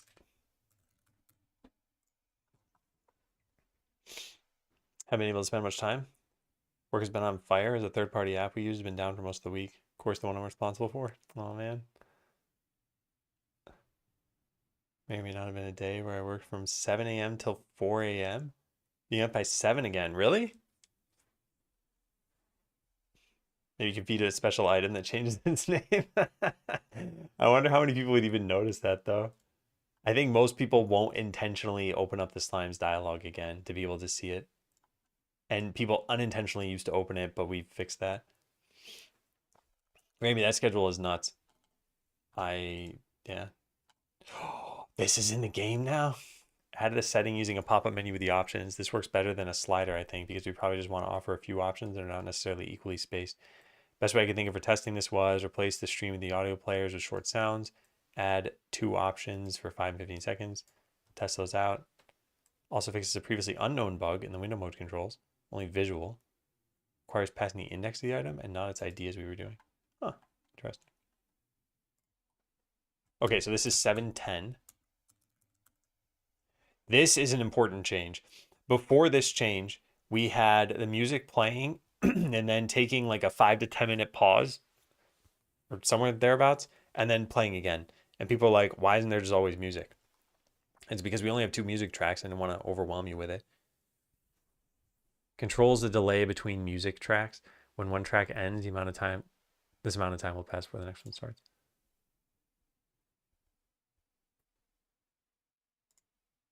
Okay, I'm just gonna write myself a note really fast. Actually, this much time.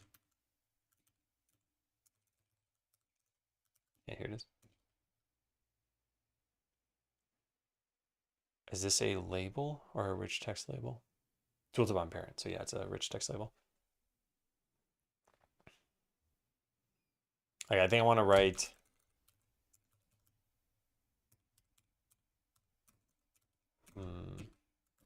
Where do we set the color of something? Color equals green, yeah. All right, so /n color equals this. You may want to use this. Maybe I should just say something like we only have 2 music tracks in the game right now. So consider increasing this. I don't think this is really necessary. I don't want people to be like, why is this even the game? Not sure. First 6K. Nice, good job. I don't know what that pace is in terms of miles.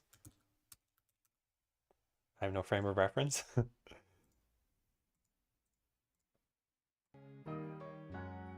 All right, so we wait 10 seconds. And now, 2, 3, 4, 5, 6, 7, 8, 9, 10. Yeah, there's probably more silence at the end of the track. But yeah, that's good.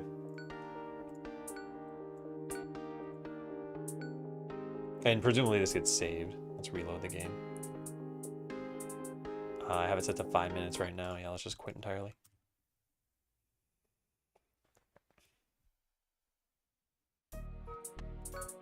Yeah, good. Sub 940 mile. It's good though, Rami. That's really good. I hope you are not going nuts over there and that you're not going to get sick again soon. Such is the cycle of Rami. All right, so music interval controls, music interval label, menu button, add button sounds to parent. I did not check that out, did I?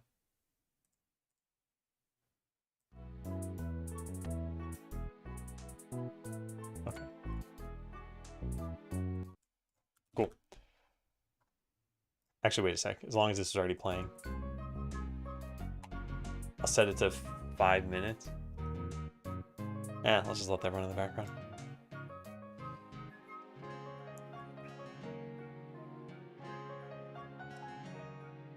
Okay, everything else looks good here. This is just changing the index, right? Yeah. Default music interval.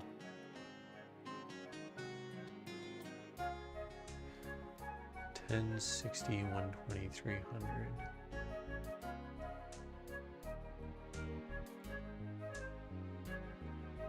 I think we should use this down here so that we know for sure this is going to actually exist. It's a little weird, but default music interval.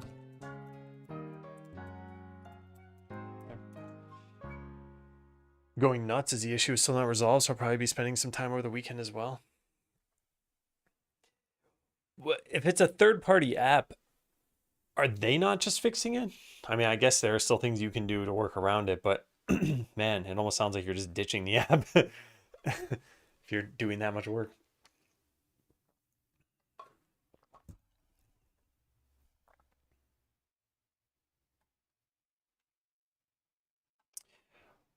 Why is this way? There's no save after setting. It's just always done. Where do we call this?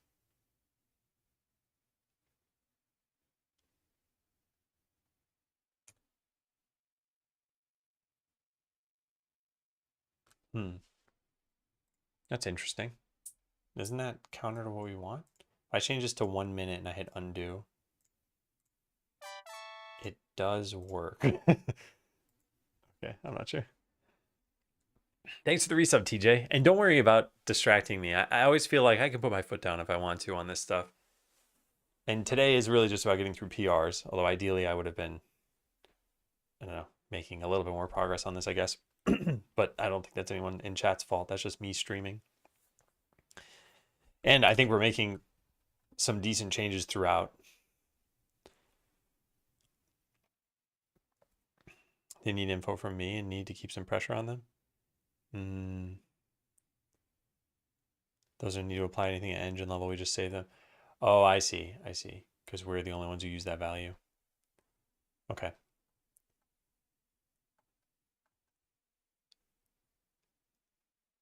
All right, make pop-up window transparent. Where is that? Make pop-up window transparent. Sounds good. So the music interval controls.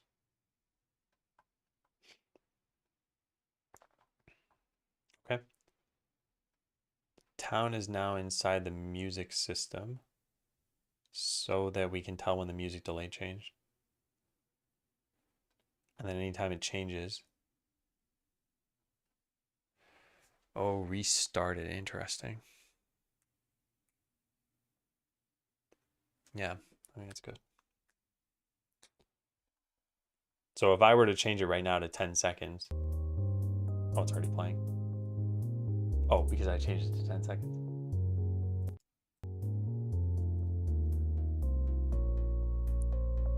Okay, yeah, looks good. This is a really big change. I think it's going to make the game feel more lively. It's also going to highlight that we need a third music track and a fourth music track. Yeah, it's a great change, and I think people who play the demo are really going to appreciate it. Yeah, this is big. There are some pieces of feedback we've been getting since sort of the beginning. Let me turn this off. And this was one of them. Originally, we had no music, and then obviously getting feedback like, "Hey, you have no music." Okay, great. It was just a matter of getting some. But then after we had one track, I had that 5 minute timer, and then we had two tracks and I had the 5 minute timer, and people are like, "Why is there no music?" And I envisioned this sort of like Minecraft where music doesn't always play, and when you do hear it, you're like, "Oh, there it is again." And in Minecraft, I wonder if people have that same question. I guess if they did, then they would have added in a default setting for Minecraft, and they don't have the default setting. I had last week off, so I got to relax for an entire week. Yeah, it evens out to not having any time off, I guess. Just deleterious for your health. All right, so this is the only thing. Oops, did I merge that? I think I did merge that. Okay, well, I meant to do this, but it doesn't really matter. I'll just write this down here. Use this in the dictionary below it. Well, my bad. It's not a big deal.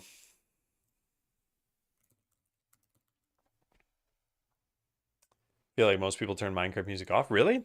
Huh. Because I was gonna say I like Minecraft music. I think it's pretty good. Also, some of that really brings back memories now, because I think the beta came out in what, 2009? And I remember playing during the beta. I think most of that music's still in the game.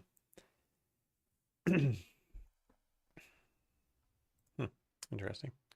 All right, show confirmation dialog in settings menu. Closes 688. This need to get updated once 710 is merged. To add the new setting for local save data get hash code method. When the player attempts to close the menu but they had made changes, we now show a dialog asking for confirmation. From here, the user may save the settings, undo, or go back to the settings menu. We check whether there are changes by comparing our initial data to the one in there, and likewise for game options, that I implement a custom equals method in the classes. Downside that we need to maintain it. However, it's a pretty convenient thing to have since we can use it for other things like 687. What is 687? Oh, yeah, nice.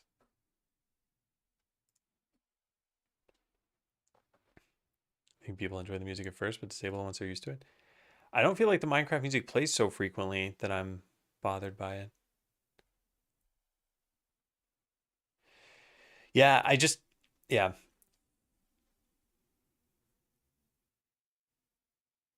I'm trying to think of other examples of soundtracks. So I played Slay the Spire somewhat recently, and I feel like for most of Slay the Spire, you're listening to like two tracks because most of your time is spent in the actual battles, and it's a reasonably difficult game, and you're making a lot of decisions. And most of the battles, I think there's maybe two or three tracks, and it didn't really get annoying, but it really got stuck in my head to the point where I'd like hear it as I was falling asleep. It's not necessarily a bad thing, but it's somewhat tense music, so it's not the kind of thing you want going through your head when you're trying to sleep. And I remember Realm of the Mad God, at least a long time ago, had like one kind of sucky music track that looped, and it just played over and over and over and over again. And it was kind of annoying, but it was better than nothing. Yeah, so I don't know. I'm kind of torn on all of that. They multiply. Yeah. They've expanded quite a lot. And yes, depends on how much Minecraft you play. Well, and also what kind of music you want. And if you want music constantly, I guess you couldn't have that play through Minecraft without like some sort of mod. All right, so this sounds good. I just need to change this, I guess. Let's take a look at this.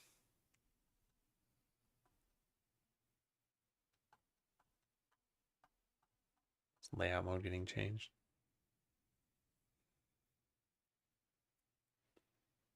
Okay, looks good.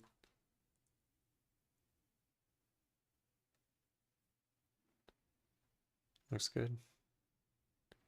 Hashcode.combine. That's interesting. That comes from system. That's very interesting. It's very, very interesting. I was like, why can't I find it? Because I never checked this out, did I? Nope. Hey, Tumal. I'm a game dev. Just came across the channel. What are we doing? Working on a game called Skeleseller, prepping for the Steam festival that's coming up called Idler Fest. and that's on Monday. So we're trying to get this game demo in a good state by then so that as many people as possible have a good experience. I think the quickest way to get an idea for what we're working on here is to just look at the trailer. It's like 40 seconds long, or the document, or you could go play it yourself if you want to. Any of those things. Godot 4.4 is adding the layout mode equals 0 everywhere. Gotcha.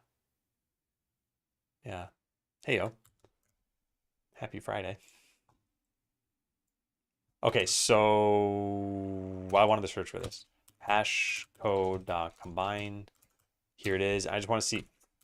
I meant to actually press enter, not escape. I want to see what does this do. Get the hash code of both and then do some special math on it. Okay, interesting. What engine am I using? What type of game is it? Yeah, so I do have a ton of commands here. I do suggest reading the FAQ for this. I'm using Godot. It's using C#, but all this stuff is answered here. And yeah, same thing. What kind of game is it? I think the trailer will answer that. And I'm happy to answer other questions. I tend to get asked those like 30 times per day, so I try to leave those to commands. The reason, and I hope I don't sound snarky with this stuff, but the reason is that typically when someone comes in and asks a question that's been asked a bunch of times before, then all of their follow-up questions are also questions that have been asked a bunch of times before.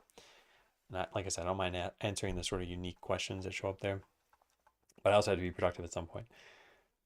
All right, local save data now has this equals, get hash code equals other. So now we need to take into account the new setting. So I got to modify that.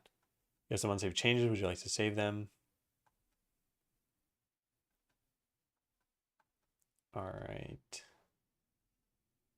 We're showing the confirmation dialog. Just toggle it to show the menu back. When attempting to close the menu, check if the player made any changes and show the confirmation dialog accordingly. They don't equal each other, or this doesn't equal each other. There was something that combined these. What was that? Here, get hash code of game options, save data. And this is combined show loot and show stats. Okay, that makes sense. Because I was going to say we could potentially combine both of these as well and then compare that hash code. I guess it doesn't really make much of a difference. Okay, this looks fine. Need to close, things are already saved. Yeah. All right, I think this makes sense. Some unsaved changes. I'm just going to say unsaved changes here. And let's go check this out. I'll actually run this in the game.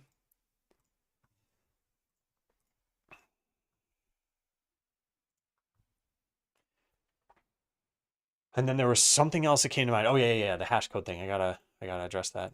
I gotta write that down. But yeah, code's generally looking good.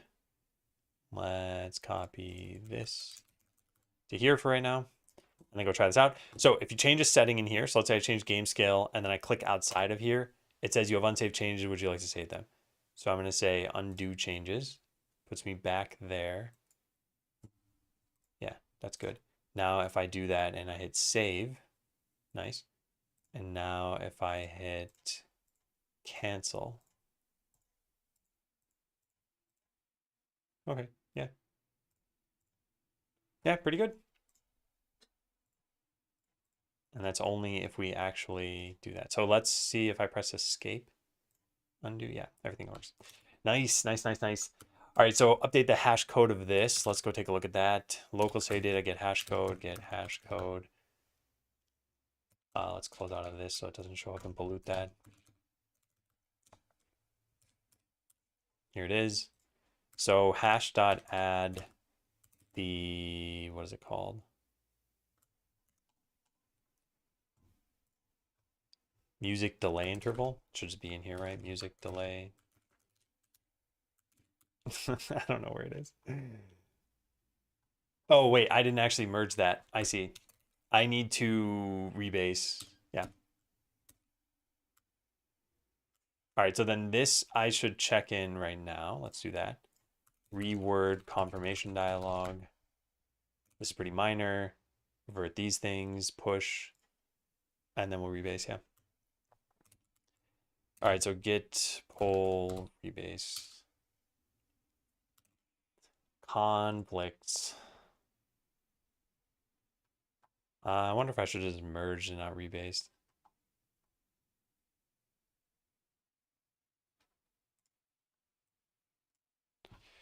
I'm not sure. Going 6 weeks without a miss on my 10K steps. Nice, nice, nice, nice. I think that's great. And I think it's okay to miss it if you're sick or something like that, right? Or you're, I don't know, stuck on a plane most of the day. But I think building that into your lifestyle is great. There are just so many benefits of walking. And if you have someone to walk with, then it can be social. If you don't have someone to walk with, you could either just clear your head or listen to an audiobook or something. Just so nice. Especially if you live in a place with good weather. Because I was gonna say, if I were to go walking outside right now, let me see what the weather is. Oh, actually, it's not too bad. 42 degrees Fahrenheit, which is in alien units, 6 degrees alien. Yeah. I had a walking treadmill. When you say walking treadmill, do you mean like the kind you put at a desk and it's smaller than normal and you use it at your desk? Because I think my wife wanted to get one of those and I've never tried one. And I don't know if it's distracting if you're watching a streamer and they're moving as they're as they're developing.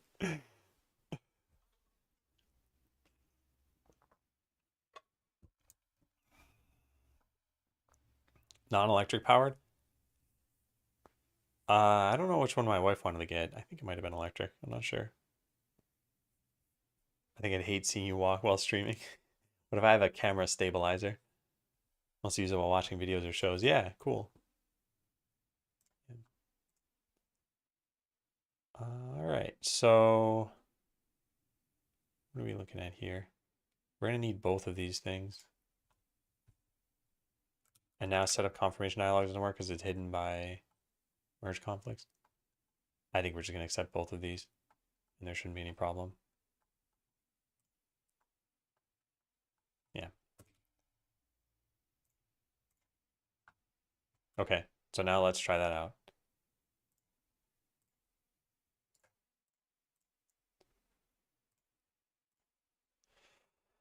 Hey, Hef, thanks. Pretty neat fella. I don't know if I've ever been told that in my life before. How's it going, Hef? Oh, is that what walking treadmill means? Powered by you moving? I wasn't sure, so I didn't want to get pedantic about it. Turning 40 in a few months. My goal is to be able to do 40 push-ups in a single set by then. Been doing various reps and sets for about 2 weeks now. Nice. You know what? I think a nice way of doing some of the just body weight exercises, if you get some resistance bands and they have different like I don't know if you call them weights, but anyway, resistances. They're super portable. They're light. You can use them anywhere, and they're generally cheap too, and colorful. So if you wanted to do some extra exercises too, I think those can be really good. And they come in a bunch of different styles. They're like resistance bands with handles, and there are ones that are just like a piece of what is that material? I don't even know. What is that material now? I need to look it up. Band material. I want to say nylon, but I don't think it's nylon. Elastic, fabric, or rubber latex. This is why you don't make guesses. Okay. All right, let's keep looking through this. So I've done this. We should have the music interval now. Yep. So it means I can go plug it into the hash code. Hash.add. Nice. And then we go try it out. Did 25 2 days ago. See where I'm at while I'm away? Yeah. I think it's really good. I think the nice thing is always kind of keeping up with these changes. I think I've seen a lot of people who want to make a change for a particular reason that is fleeting. So maybe there's a wedding that's upcoming. So they're like, oh, I'm going to get in shape for the wedding. And then the wedding passes and they're like, well, now I don't have any motivation. I'm done. That's why I think it's important to make a lot of these things lifestyle changes. And that means making them in ways that are actually amenable for your lifestyle. So it's like if you were training for whatever, running a marathon, you're going to need to run 13, 15, 17 miles. You're probably not going to do that every week for the rest of your life. And I'm not saying don't run marathons. I'm just saying if your goal is to get in shape, it's like find a way that lets you do that with how you know you are. Okay, so we go take a look at this. So if I change this now, it should detect that it was changed and undo. Oop, that didn't seem to work, did it? I clicked out of here and I hit undo. Oh no, I see. That did work. You know what? Actually,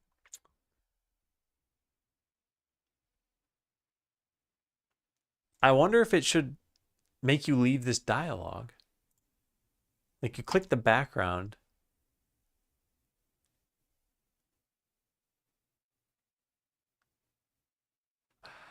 I'm not sure. I think there's like some minor usability issues here. Like I think I want to see the settings menu behind this. And I think I probably just want, I think I want undo to put me back on that dialogue. Like I clicked undo here, but I'm not sure. And I don't really, I don't think it matters too much. I think just as long as people have something happen there. Okay, so add music delay to hash code. Kevin mentioned that I needed to do this in the PR, or mentioned in the PR that I needed to do this. I didn't come up with this on my own.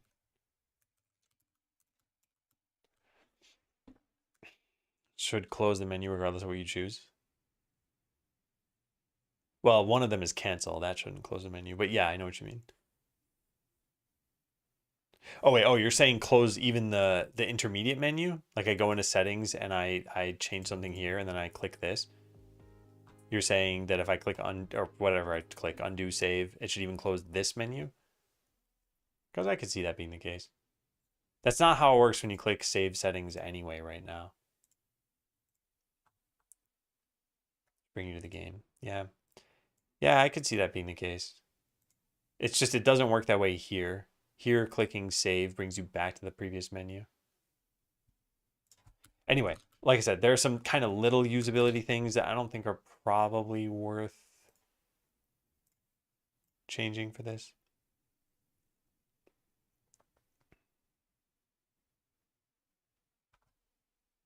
Yeah, let me push this.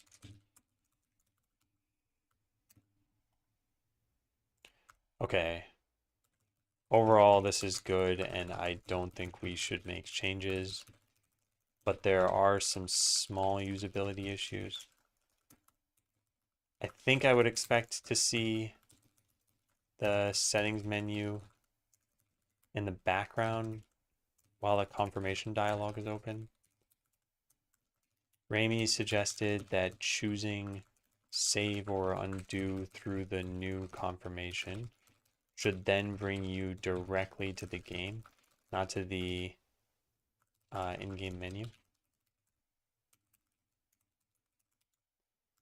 And there was one other issue, right? Oh yeah, I think it's fine. Anyway, not worth making these changes without hearing feedback. And this is much better than what we had. Clicking outside the dialog should close the menu. I took it to mean that if I've made a change here or not, that when I click the background of the game, it's like I want to go back to the game. So when I finally do make a change here, it should be like I'm done. I'm back in the game. Why did that happen, by the way? That seemed a little weird, right?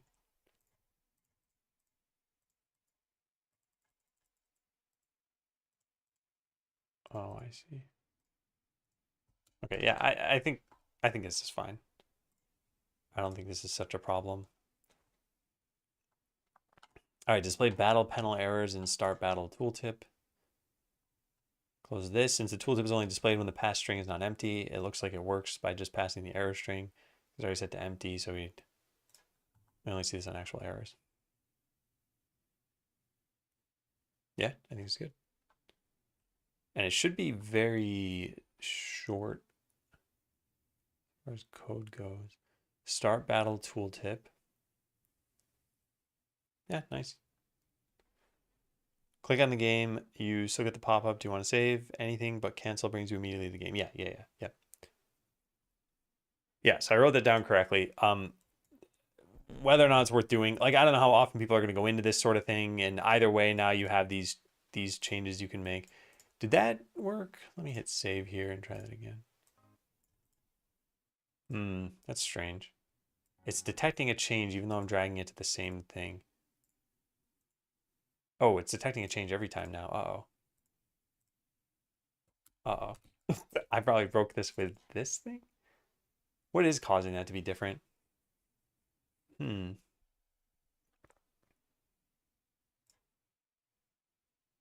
Let's quit and rerun this. I might have just added a bug. Well, I changed the interval, but then I hit save. So it shouldn't have been a problem. Like I go into settings. Yeah. Now I'm not changing anything and it's causing an issue. Drat. All right, so bug. The confirmation dialog is now always showing. Let's figure that out. Local settings or in-game menu. Where's this here? Has changes is right here. Okay, let's try to figure out why it has changes. Is it because of this? So it's that. This should be true. Yeah, so initial doesn't equal the local save data. Why not? What is different? 170 true. There it is. Music delay is wrong. Initial local save data has the wrong value. Huh. So if I set this to 10 seconds and then click away, it thinks that it's the same now. If I change it to 1 minute, it thinks it's different, which it is. But then I hit save, and now what? Whoops, that wasn't what I meant to do. I meant to change nothing. Yeah, so I think the initial always gets set to 10 for some reason. Yeah, that's probably, I gotta figure out why that's happening. Maybe this has to do with the whole, we clone this. Oh, we don't add in the delay. Yeah. I think this was actually a bug in the first PR. So every time we change something, we got to change get hash code and we got to change clone. Yeah. Okay. Well, at least we realized that. So it was technically caused by my change, but that's because of the clone not having this. So now when we click outside of this, it's not a problem. Yeah, and only when we actually change something does it become that it shows this dialog. Yep, perfect. Cool. Great, let's go check that in. Fix bug with settings confirmation. It was showing anytime. I'll just say it was showing practically every time. I'm not going to fully detail this bug because we weren't properly cloning the initial settings. Yeah. Okay. Ooh, I am on the wrong branch. Drat. Okay, let's just ignore that. Get log -1, copy our little hash over there, switch to main, get cherry pick that, and then push. And that should look good. Yeah, there. All right. All right, next up was this, which I had started to look at. Oh yeah, this looks fine. I just wanted to test it out. 712, GHPR, direct out 712. These are great changes. I am glad this all happened, even while I was on vacation.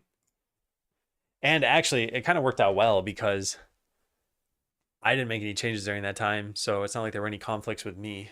And I think these were mostly separate, what Kevin and Dark were working on together.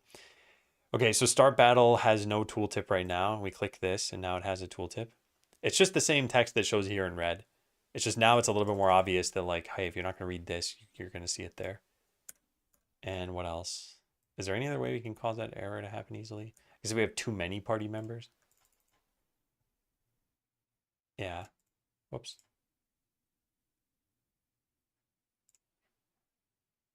I don't remember what all the errors are. Let's just go find them. You need to have... Yeah, here they are. You can only fight an elite monster once. Yeah, let's try that out. Start, win, go back. Yeah, I think all this is fine. And then when we go remedy that by... Can't do this. Or whatever, I don't care. Yeah, I think it's fine. Hey, Campbell Soup. All right, looks good.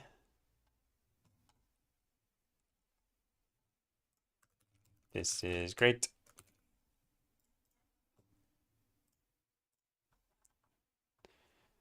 Thank you. Thank you very much. Good to be back. I think it's going to be an exciting time on Monday because I've never participated in a Steam festival before and I don't really know what to expect. And Idler Fest isn't really set up purely around demos. So I got to make sure on Monday that we're actually looking at the other things in the festival. Monday, make sure to look at Steam a lot. I want to see what it's like to be a consumer of the festivals. And tenets and the journal. Yeah, the wish list count. What that was. The wish list count was like 571, I think. Let me take a look at it. Wish list. Yeah, 571. Yeah, so and I just checked a week ago. So we got 8 wish lists in 7 days, which is generally pretty bad, but I wasn't streaming on any of those days. So I think that makes it slightly better. But I'm very curious, what is this number going to be on Monday, on Tuesday, on Wednesday? And it'd be nice if it went above 1,000 total wish lists by the end of the festival. I don't know the odds of that happening.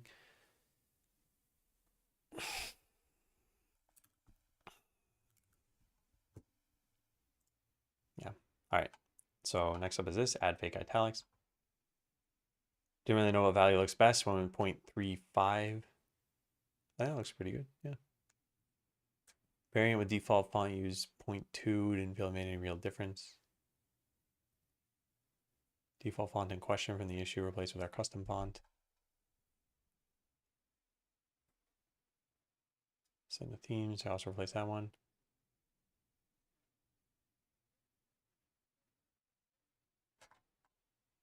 I think this is probably good.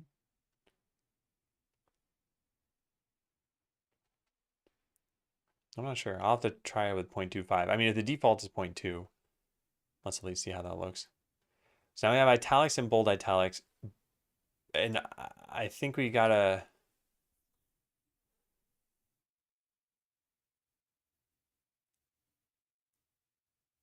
Where do we find this? Search the code base for this to find all such cases where this is a problem. How many of those do we have? Let me check out 713 here. /I. This would just use a different font before? Probably. But did I ever... Oh man, I don't remember. I don't remember if I capitalized a word somewhere, like not your summons. No, I apparently didn't. Maybe like you are the skeleton. I think we got rid of that text too. Yeah, it might not be an issue. Yeah, it's one of those difficult things where it's like I don't remember. I don't remember where was the problem. All right, so where do we have italics? In the battle map. Okay, so this is with a slant of 0.35. If we were to change it to 0.25, let's see what that looks like. So we just need to open up variant, italics variant. Why can't I open these files from here?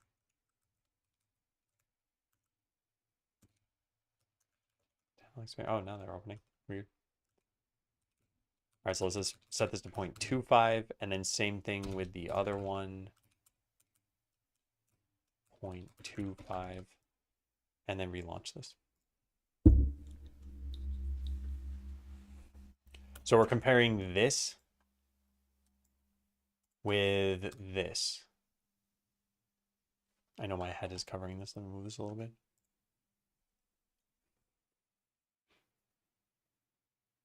The one on the right is more slanted. But is it too slanted?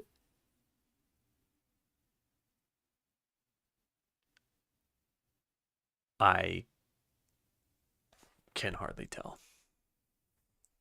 Let's take a picture of both of these things.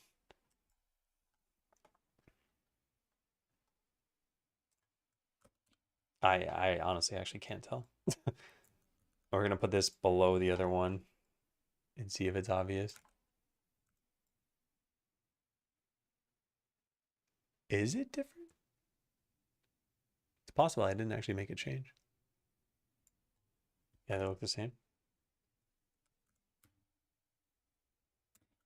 I wonder if there's something else we needed to do to get that to work. Can I open that up in here? Italic. Is it bold as well? No, it's just italicized. So I think we can just open up this and change this. Let's change this to 1. Yeah, now this should be like super slanted. Maybe something's wrong.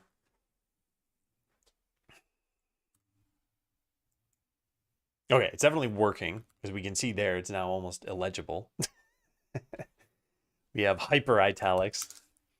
So yeah, the difference is just very minor, I guess, between 0.25 and 0.35. And it doesn't change immediately, right? No, it doesn't change immediately. If we go to the title screen, does it change? No. So we got to restart the game every time. Yeah, all right. Well, then let's just go with, I don't know. Isn't the default actually 0.2? Is that good enough? Let's try it. They do look practically the same. Yeah, this does not look significant enough. So I think at least 0.25. But it does make me wonder, why is it that the difference between... I'm not changing this. I don't care. Whatever. It was fine at 0.35. I don't... If it causes people to not be able to read text, then we have a problem. Yeah, let's revert this.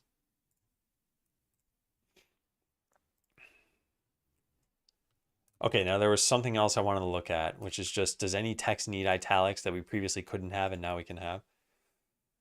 Took some time to remember the name. That was a smooth criminal font. Ah, because of the slanting. Gotcha.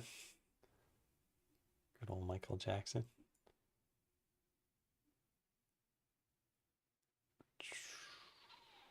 This is all fine, but I don't think we had anything here, did we? Where? Ooh, one of these I think needed italics, right? It's a bit strange only you turned into a skeleton. Yeah, you turned into a skeleton. This should be in italics. You.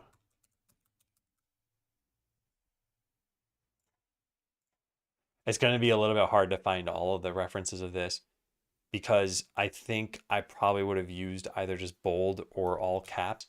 We can find bold text easily enough by doing this and then see should any of this be italicized instead. No, no, no, no, no, no. What is this? No. Yeah, okay, so none of that. And then we would search for capitalized words. I guess /W.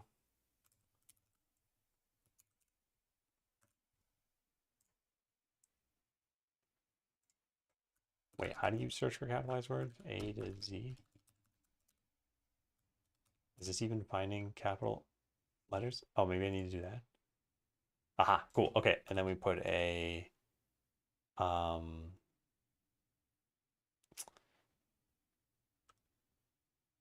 I'll just do this. Yeah. Okay, so open up all these and now search for just CS files.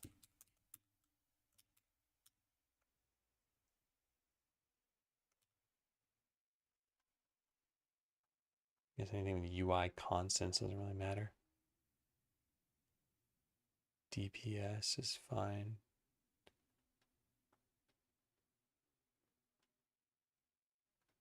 These don't matter.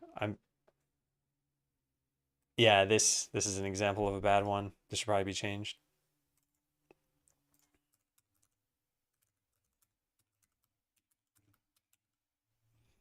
Hey, Handy. One more week down. Hope everyone's. Are you doing like an any percent run that we don't know about to try to get through 2025? I feel like I've been enjoying this time so far.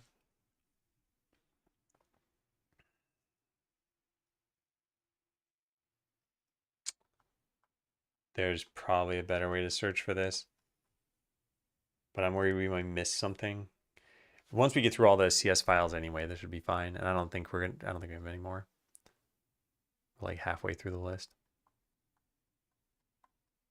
And we're only looking for green stuff here.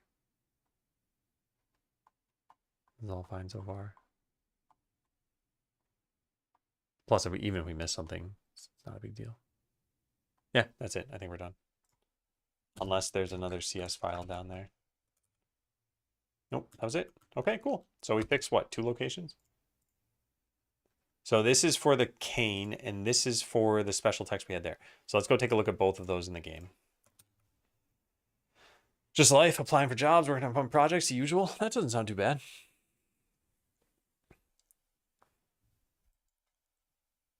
Okay, so a cane, we just got to go take a look at that.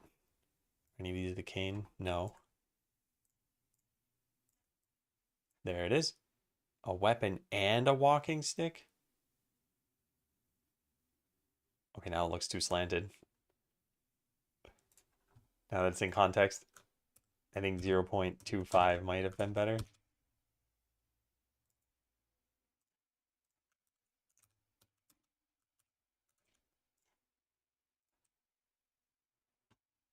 And let's try that.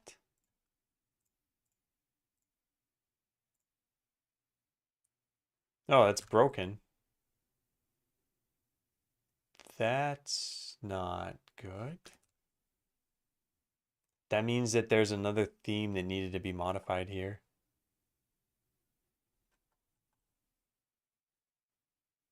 Right? Must have been.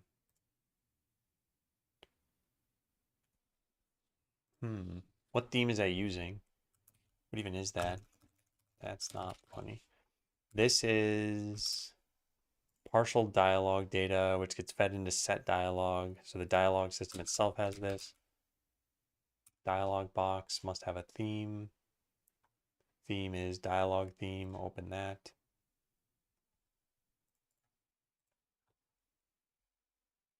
And what? This has the wrong font? Yep. It's too bad. All right, let's go set those. Bold italics font should be set to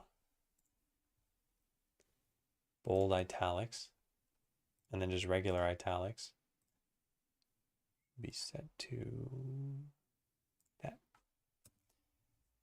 Technically, every single theme needs to be updated with this stuff. Yeah, there, that fixed it.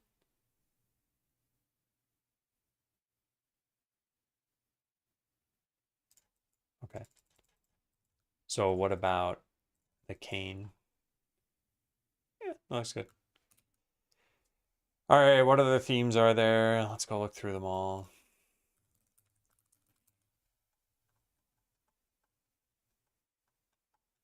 Base theme. This just has the one font.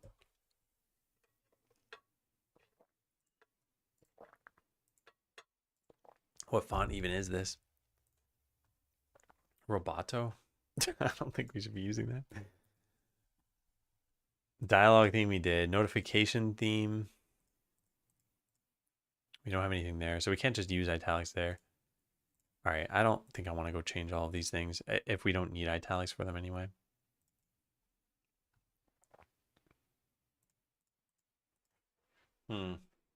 How did tooltips work? If there's no, oh, because we had to go to rich text label. Right, so base theme, I probably need to look at that too. And label would need to change as well. Yep. Yep. Yeah, I gotta change these for everything. Hey, Snazzy, welcome in. Not sure anything is using base theme. Yeah, although we do still have some other font being used. We got to get rid of that at some point. All right, so just the font is not good enough here. Oh wait, no, it is because there are no italics in a regular font or in a regular label. I mean, hey Matt, yeah, vacation's over. It's back to work. Rise and grind. If I ever say that unironically, make me stop developing.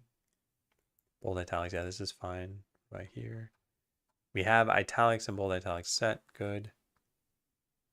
Am I actually even opening these? I'm probably not. Oh man, yeah, I don't know what I'm doing. Clearly not the right stuff. All right, I think we're done now. Yeah, I think we're done with that. Good. Yeah, I wasn't opening them. Yeah, but I did end up fixing it. All right, so what do we change?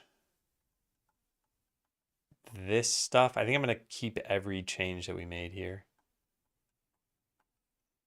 Okay, so clean up italics.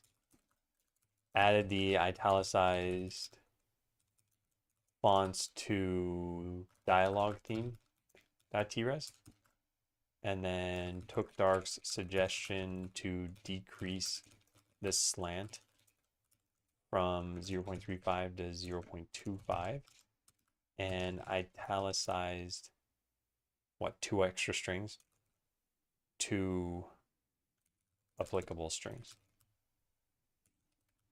2 more, I guess. Yeah. All right, sync.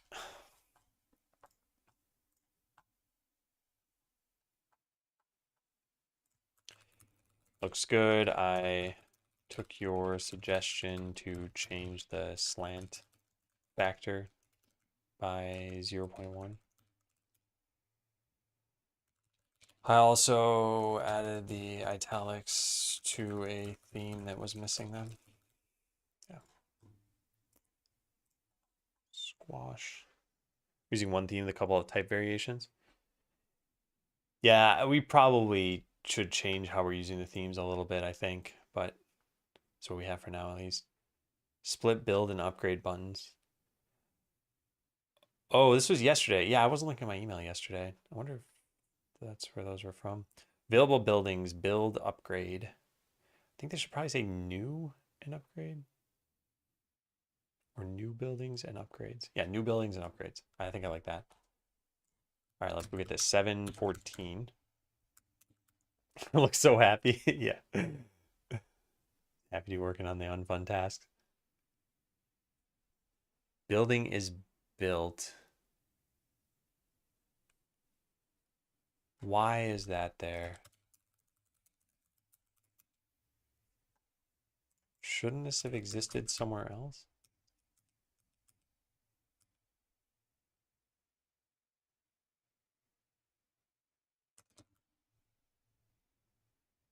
Oh, it got moved because it's not protected. It's public. Okay, I was like, I know I wrote this before. I did write it before. I just don't know how to read diffs.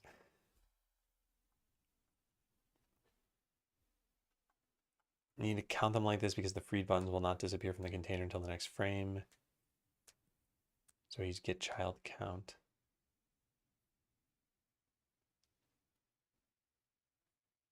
Build buttons added. We can do things this way. We could also do it where we just filter through the ones that haven't been disposed yet. Hey, Ashwin. I'm new here. What's cooking? I'm working on a game called Skeleseller. If you don't mind checking this document out, it should answer pretty much all your questions. Is the trailer in here? I guess it's not explicitly in here, but there's a Steam page. But yeah, we're working on a game called Skeleseller, getting ready for one of the Steam festivals that starts on Monday. And there's already a playable demo of the game, although I should definitely upload a new one, both to itch and to Steam. And yeah, just making some progress. Yeah, so what this could be, available buildings menu. We could change this to do something like, we add this to the upgrade buttons. Yeah, we could say upgrade buttons dot get children dot where cc dot something about disposed has already something. I don't remember what this is called. I think I thought already was in the name. No. Disposed? Freed? I don't remember what the name of this API is. Huh.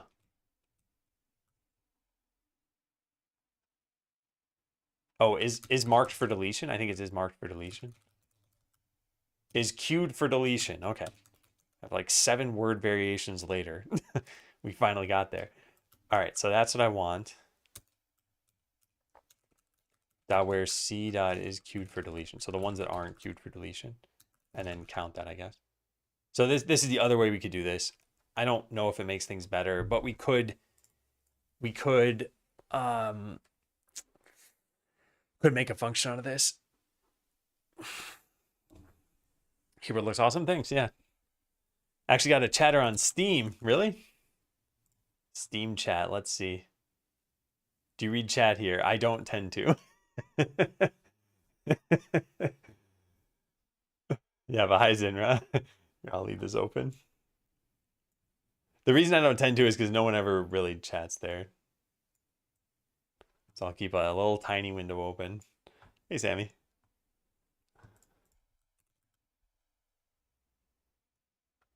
How did you see that, Matt? All right, so let's get rid of this. I think it's fine to just do it the way that it was. No, I know that you're an unreliable magician, but how did you know to look here? Oh, you just coincidentally happen to check. Okay. Yeah. Yeah, no way to know how long ago that person chatted. Yeah, I don't know why there aren't timestamps. It seems like a pretty easy thing to add. What does this button do? Hang on, let me see. Mute. No, I don't want to mute someone. Yeah, the demo I'm hoping to put online today on the Steam page. Although actually I probably won't make it public yet. I'm not sure yet. I have to figure out what I'm doing. Thanks, Blub. Welcome back to you too. All right, this looks good other than I just wanted to change the title of this. Where is that title? Build. There it is. Okay, so that's in available buildings menu. Let's go look at that. Available buildings menu. And we have a build label. This is build. I think I want to call this new buildings and then name this one upgrades. And that should have just changed in the game automatically. It might have, but I apparently never ran it.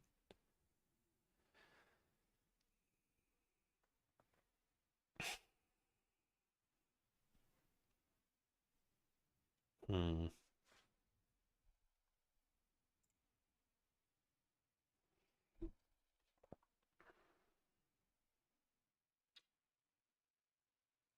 Okay, I want a little bit of extra space between these two.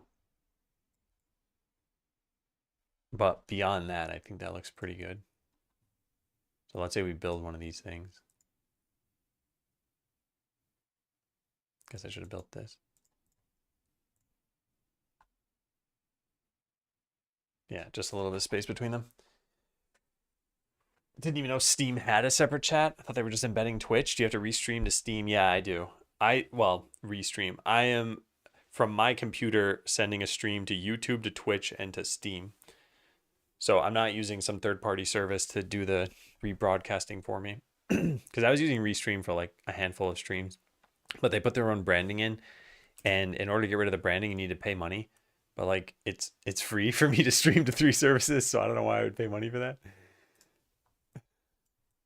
If I didn't have the bandwidth or if I didn't have the know-how, I guess I would pay, but otherwise it's not even like it's more convenient.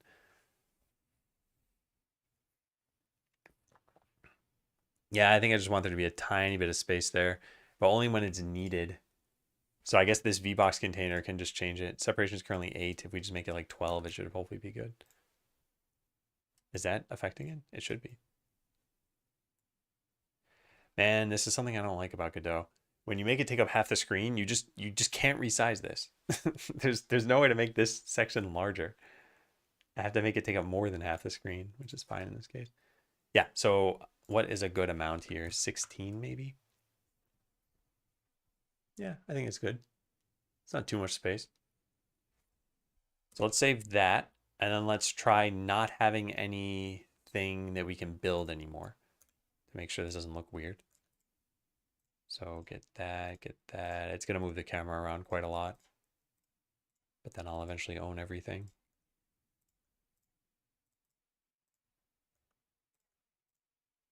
Yeah, that looks good.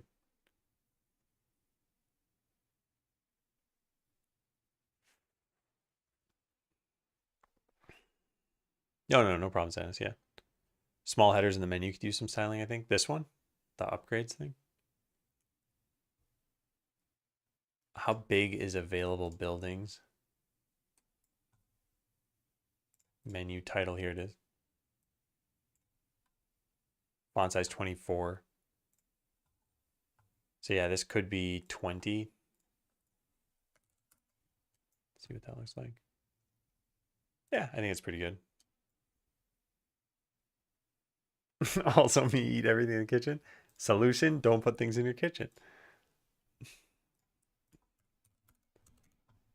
Yeah, it's funny. Whenever we come back from vacation, our fridge is like empty. Because we just don't stock up a lot to begin with. So it's not like we have a lot on hand. And I gotta figure that out in the next day. Maybe I should go to the grocery store this afternoon. All right, now the problem is I don't have both of these showing. So let's return the title, make a new game. Move everything to the living room. That's how you do it.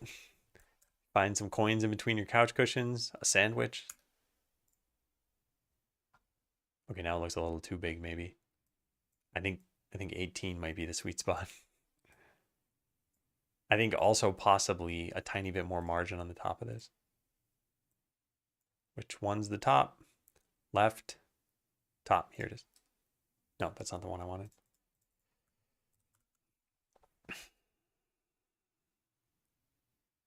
I want it below the title label. VBox container, then we have a margin container for close. We could technically put this here. It would move the close button as well, though.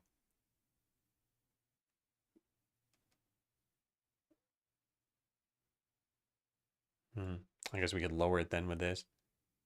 This is just the margin top anyway. I'm not actually sure why we had that. Okay, that's better. Now let's try just lowering this by 2 pixels. Yeah, I think it's more reasonable.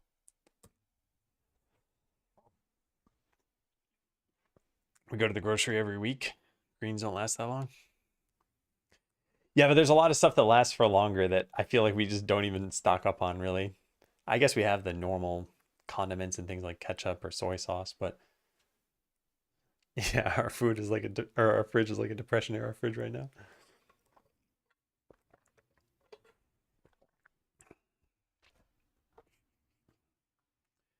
Okay, let's check that in. This is just minor tweaks. Where are the label changes? Oh, there they are. Make minor tweaks to available to the buildings menu.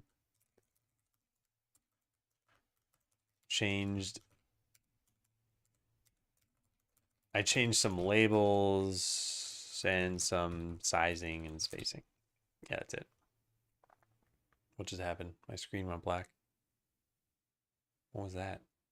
Did you guys see that? My screen went dark. And all I did is scroll. Huh. Apple pie. Yeah, I'd like to see too. What if we centered those headers and added a line across, similar to one in the skill tree? I have to somehow cut out the graphic though. I'm not sure what you mean by the cut out the graphic. For now, I think it's okay, but we could probably make improvements to most of our UIs in the future. All right. Why is my change not there? There it is. I'm waiting for this thing to be done. Cool. Okay, another good job. Not patting myself on the back, patting Kevin on the back. And then we have two more of these. Show current mana in Spellbook Tooltip. It's hopefully a one file change. I was just lazy and never got around to this. As a large language model trained by no one. This reminds me of that Marcus Brownlee joke at his commencement speech thing he did. Mana cost 120, current 282 out of 400. Unrelated, but the scene was moved by 1 pixel, and Godot showed a warning in the editor, so I changed that. Oh, interesting.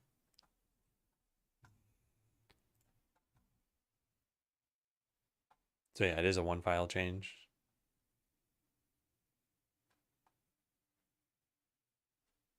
What is this process? Update tooltip. Update tooltip is now done there. Got it. Update crystal, update spellbook, spell data. Yeah, where? Let me check something out here. Okay, this is 7:15. I want to see how we render mana on the main spell crystals, because I don't remember how we do that. But it's a little strange to me that's in gray.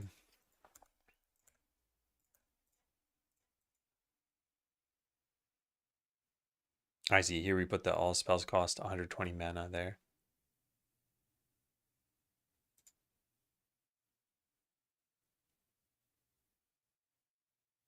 I think I would just remove the gray text from that.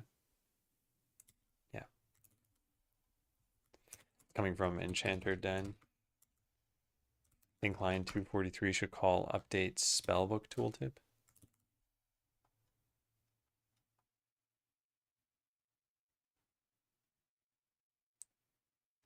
Isn't on hover calling that? Because that's what it used to do. Yeah, it does that eventually.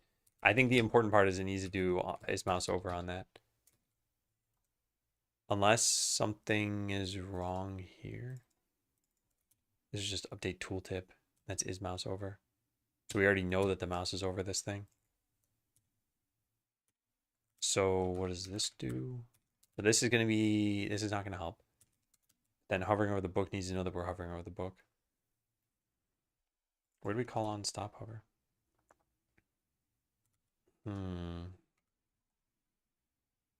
So I guess the question is, will this ever matter? Show from source book. We already know the source is that. So yeah, I guess this is what you said. Update spellbook tooltip. What was the other thing I said? Oh yeah, gray. Gray text. Let's just get rid of the color, I think.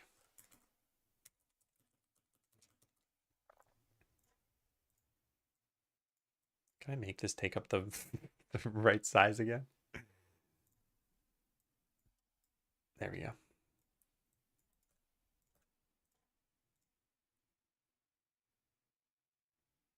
Yeah.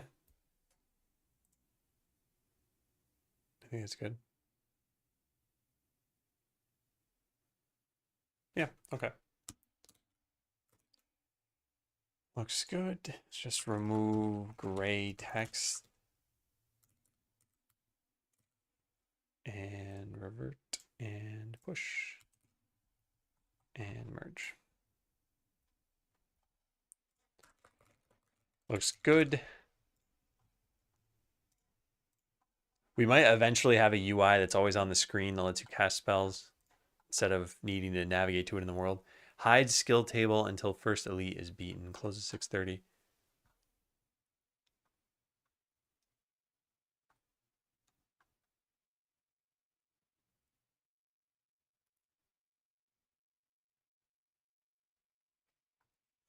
Okay. Also hides reset skills, yeah.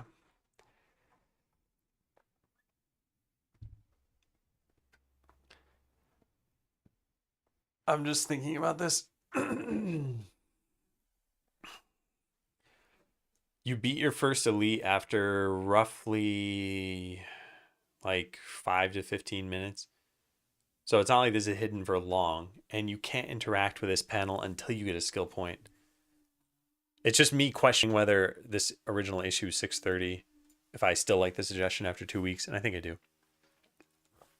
Excuse me. Okay, so let's go take a look. 716. And we load that up.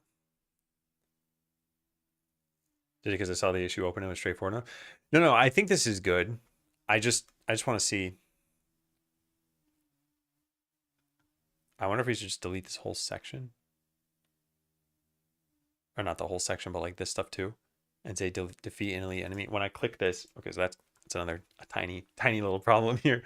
We can now no longer see this ourselves, but I don't think it's a big deal. Defeat an elite enemy. Defeat an elite enemy.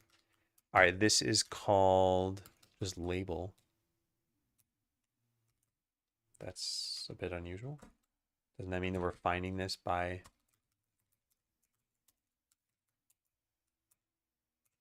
Where is it?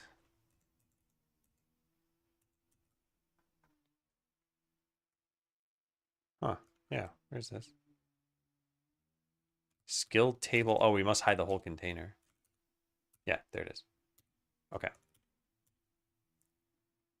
Sets skill table unlocked. And where is that done from? Debug unlocks skill table. I guess same thing if you debug, grant yourself a skill point. Modify available skill points.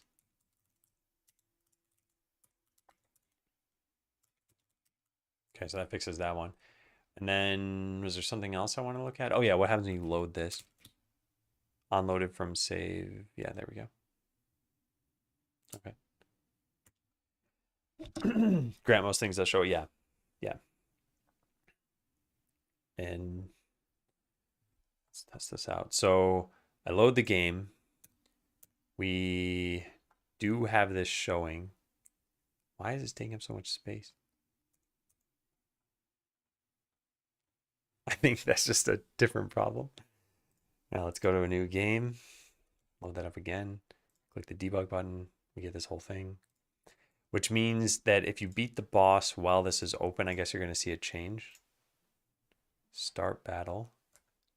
Make them invincible and make the game go super fast. We can't see their life bar, unfortunately. There it goes. Now you can put a point in. Yeah, cool. Hey, definitely. Welcome in. Welcome in. All right, I'll keep this change in. I think this is good. But otherwise, I'm not going to modify the PR, I think. So show skills when debug granting points. Okay. And hey, A.K. How you doing? We have just made it through, what was that, like 12 PRs? Yeah. Thanks for doing this. Looks good. Hey, Pressel. Look who's back indeed. I'm feeling good, feeling refreshed. And thanks to Kevin and Dark, there's still progress on the game. Merge attempt failed. Uh-oh. That's peculiar. Huh. Following since 2020, and that was their first chat. June 4th, 2020. When did I start at Google? I think it was in October of that year. So I was still doing Adam Learns content back then. Could you look at a comment here? Yeah, sure. Before I forget though, let me go back to main. And then let me run this. And close out of these things. Okay. Allow overriding automatic camera movements. I'm looking into this. I agree it would be nice to have. However, I think this needs further design and discussion. Maybe we need to change how we use the camera. I think we're panning the buildings in an unexpected way. They're clicking a UI element and something happens in the world. I can think of a couple different ways. Make it UI only. Keep the building opening the current dialogue and pan the camera. Should we do something else? Oh, we have a list of buildings you can manage your build status or upgrades. Click on signpost. This panel would come up instead of dialogues.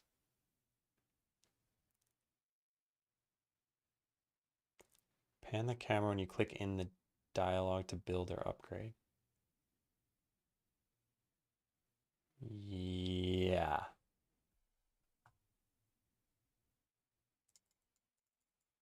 I don't know which I prefer between 2A and 2B, but I think either of these could be fine to try out.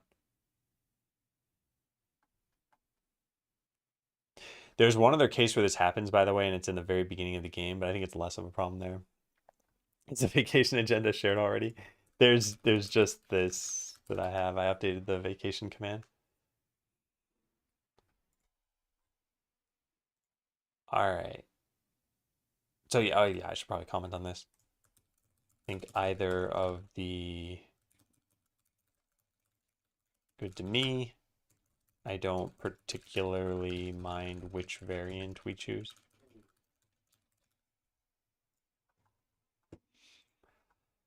Okay, so next up is the survey. Let me take a look at it off screen really fast. I don't remember. I think we had 22 responses beforehand. Yeah, we still have 22 responses. And I don't even think I processed all 22. I left off somewhere, and then there were a bunch of other important things I wanted to work on. But in general, this is what I wanted to show here, which is the questions. So here are the questions that we had. It was, I had fun playing the game. Actually, let me just go to the preview mode, I guess, for this. Yeah. So I had fun playing the game. You pick, what do you, did you have fun? Did you not have fun?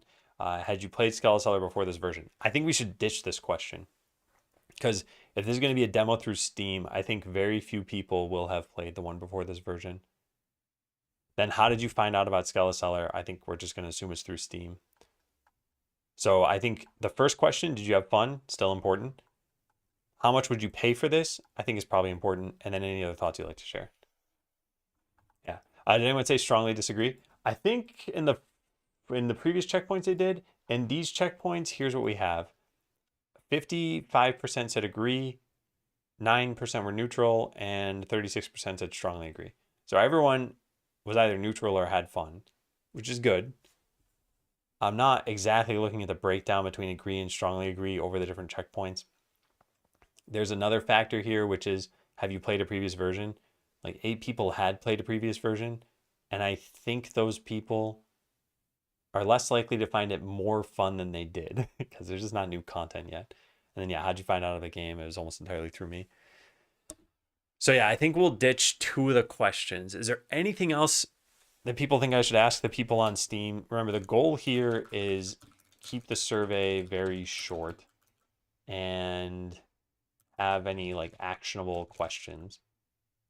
Well, maybe not actionable always. I guess just actionable or like insightful. So, like the thing's just gonna be, did you have fun? How much would you pay? And any other thoughts or suggestions. Because people, like, questions we used to have are things like, which genres do you play or like? Which games are similar to this in your mind or opinion, I guess.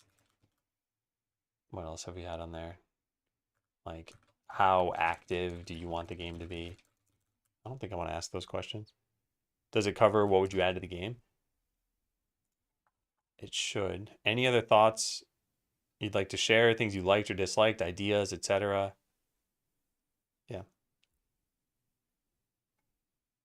Okay. So I'm gonna ditch those 2 questions though. And this should be in the Steam prep thing, right?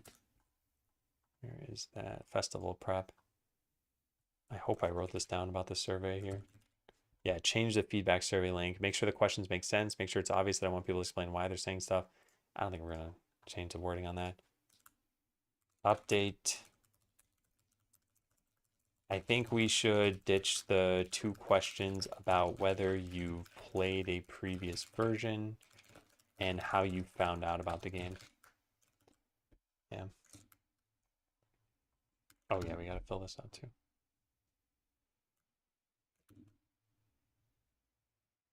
Yeah. It's possible Monday rolls around, the festival starts up, and there's just no real impact to Skeleseller. That'd be kind of disappointing. We'd still be prepping for next fest though. Merged, what, 12 PRs, I think? I don't remember how many emerged. Pull request.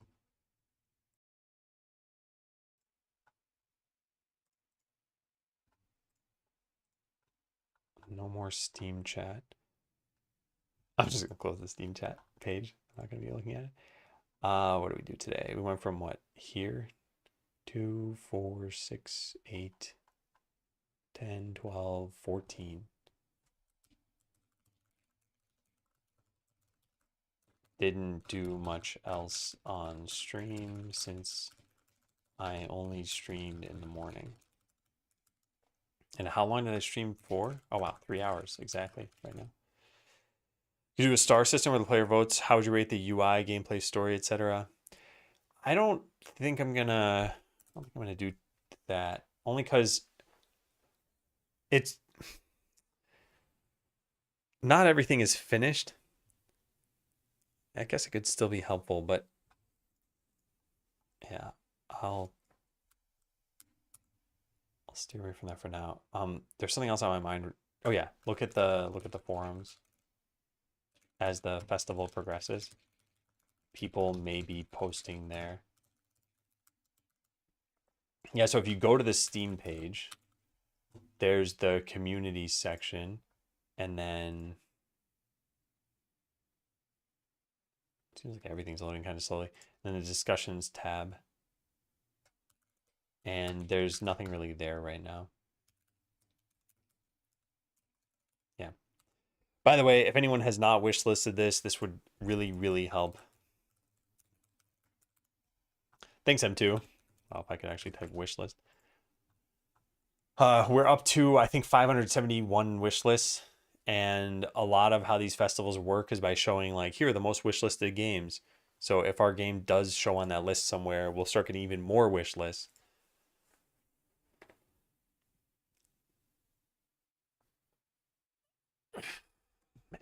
Okay, well, I think that's all for today, though. I am going to keep doing stuff off stream and hopefully work on the weekends a bit. In the review document, maybe it'd be clear to write less than $5 rather than a less than sign. Maybe a tad quicker, easier to process, because sometimes I see that I might accidentally do the wrong one. I think they'll still be listed in the right order, but yeah, I can write that down too.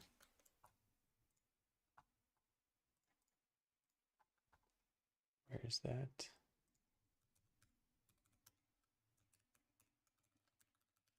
There we go. All right, let me go find somebody to raid.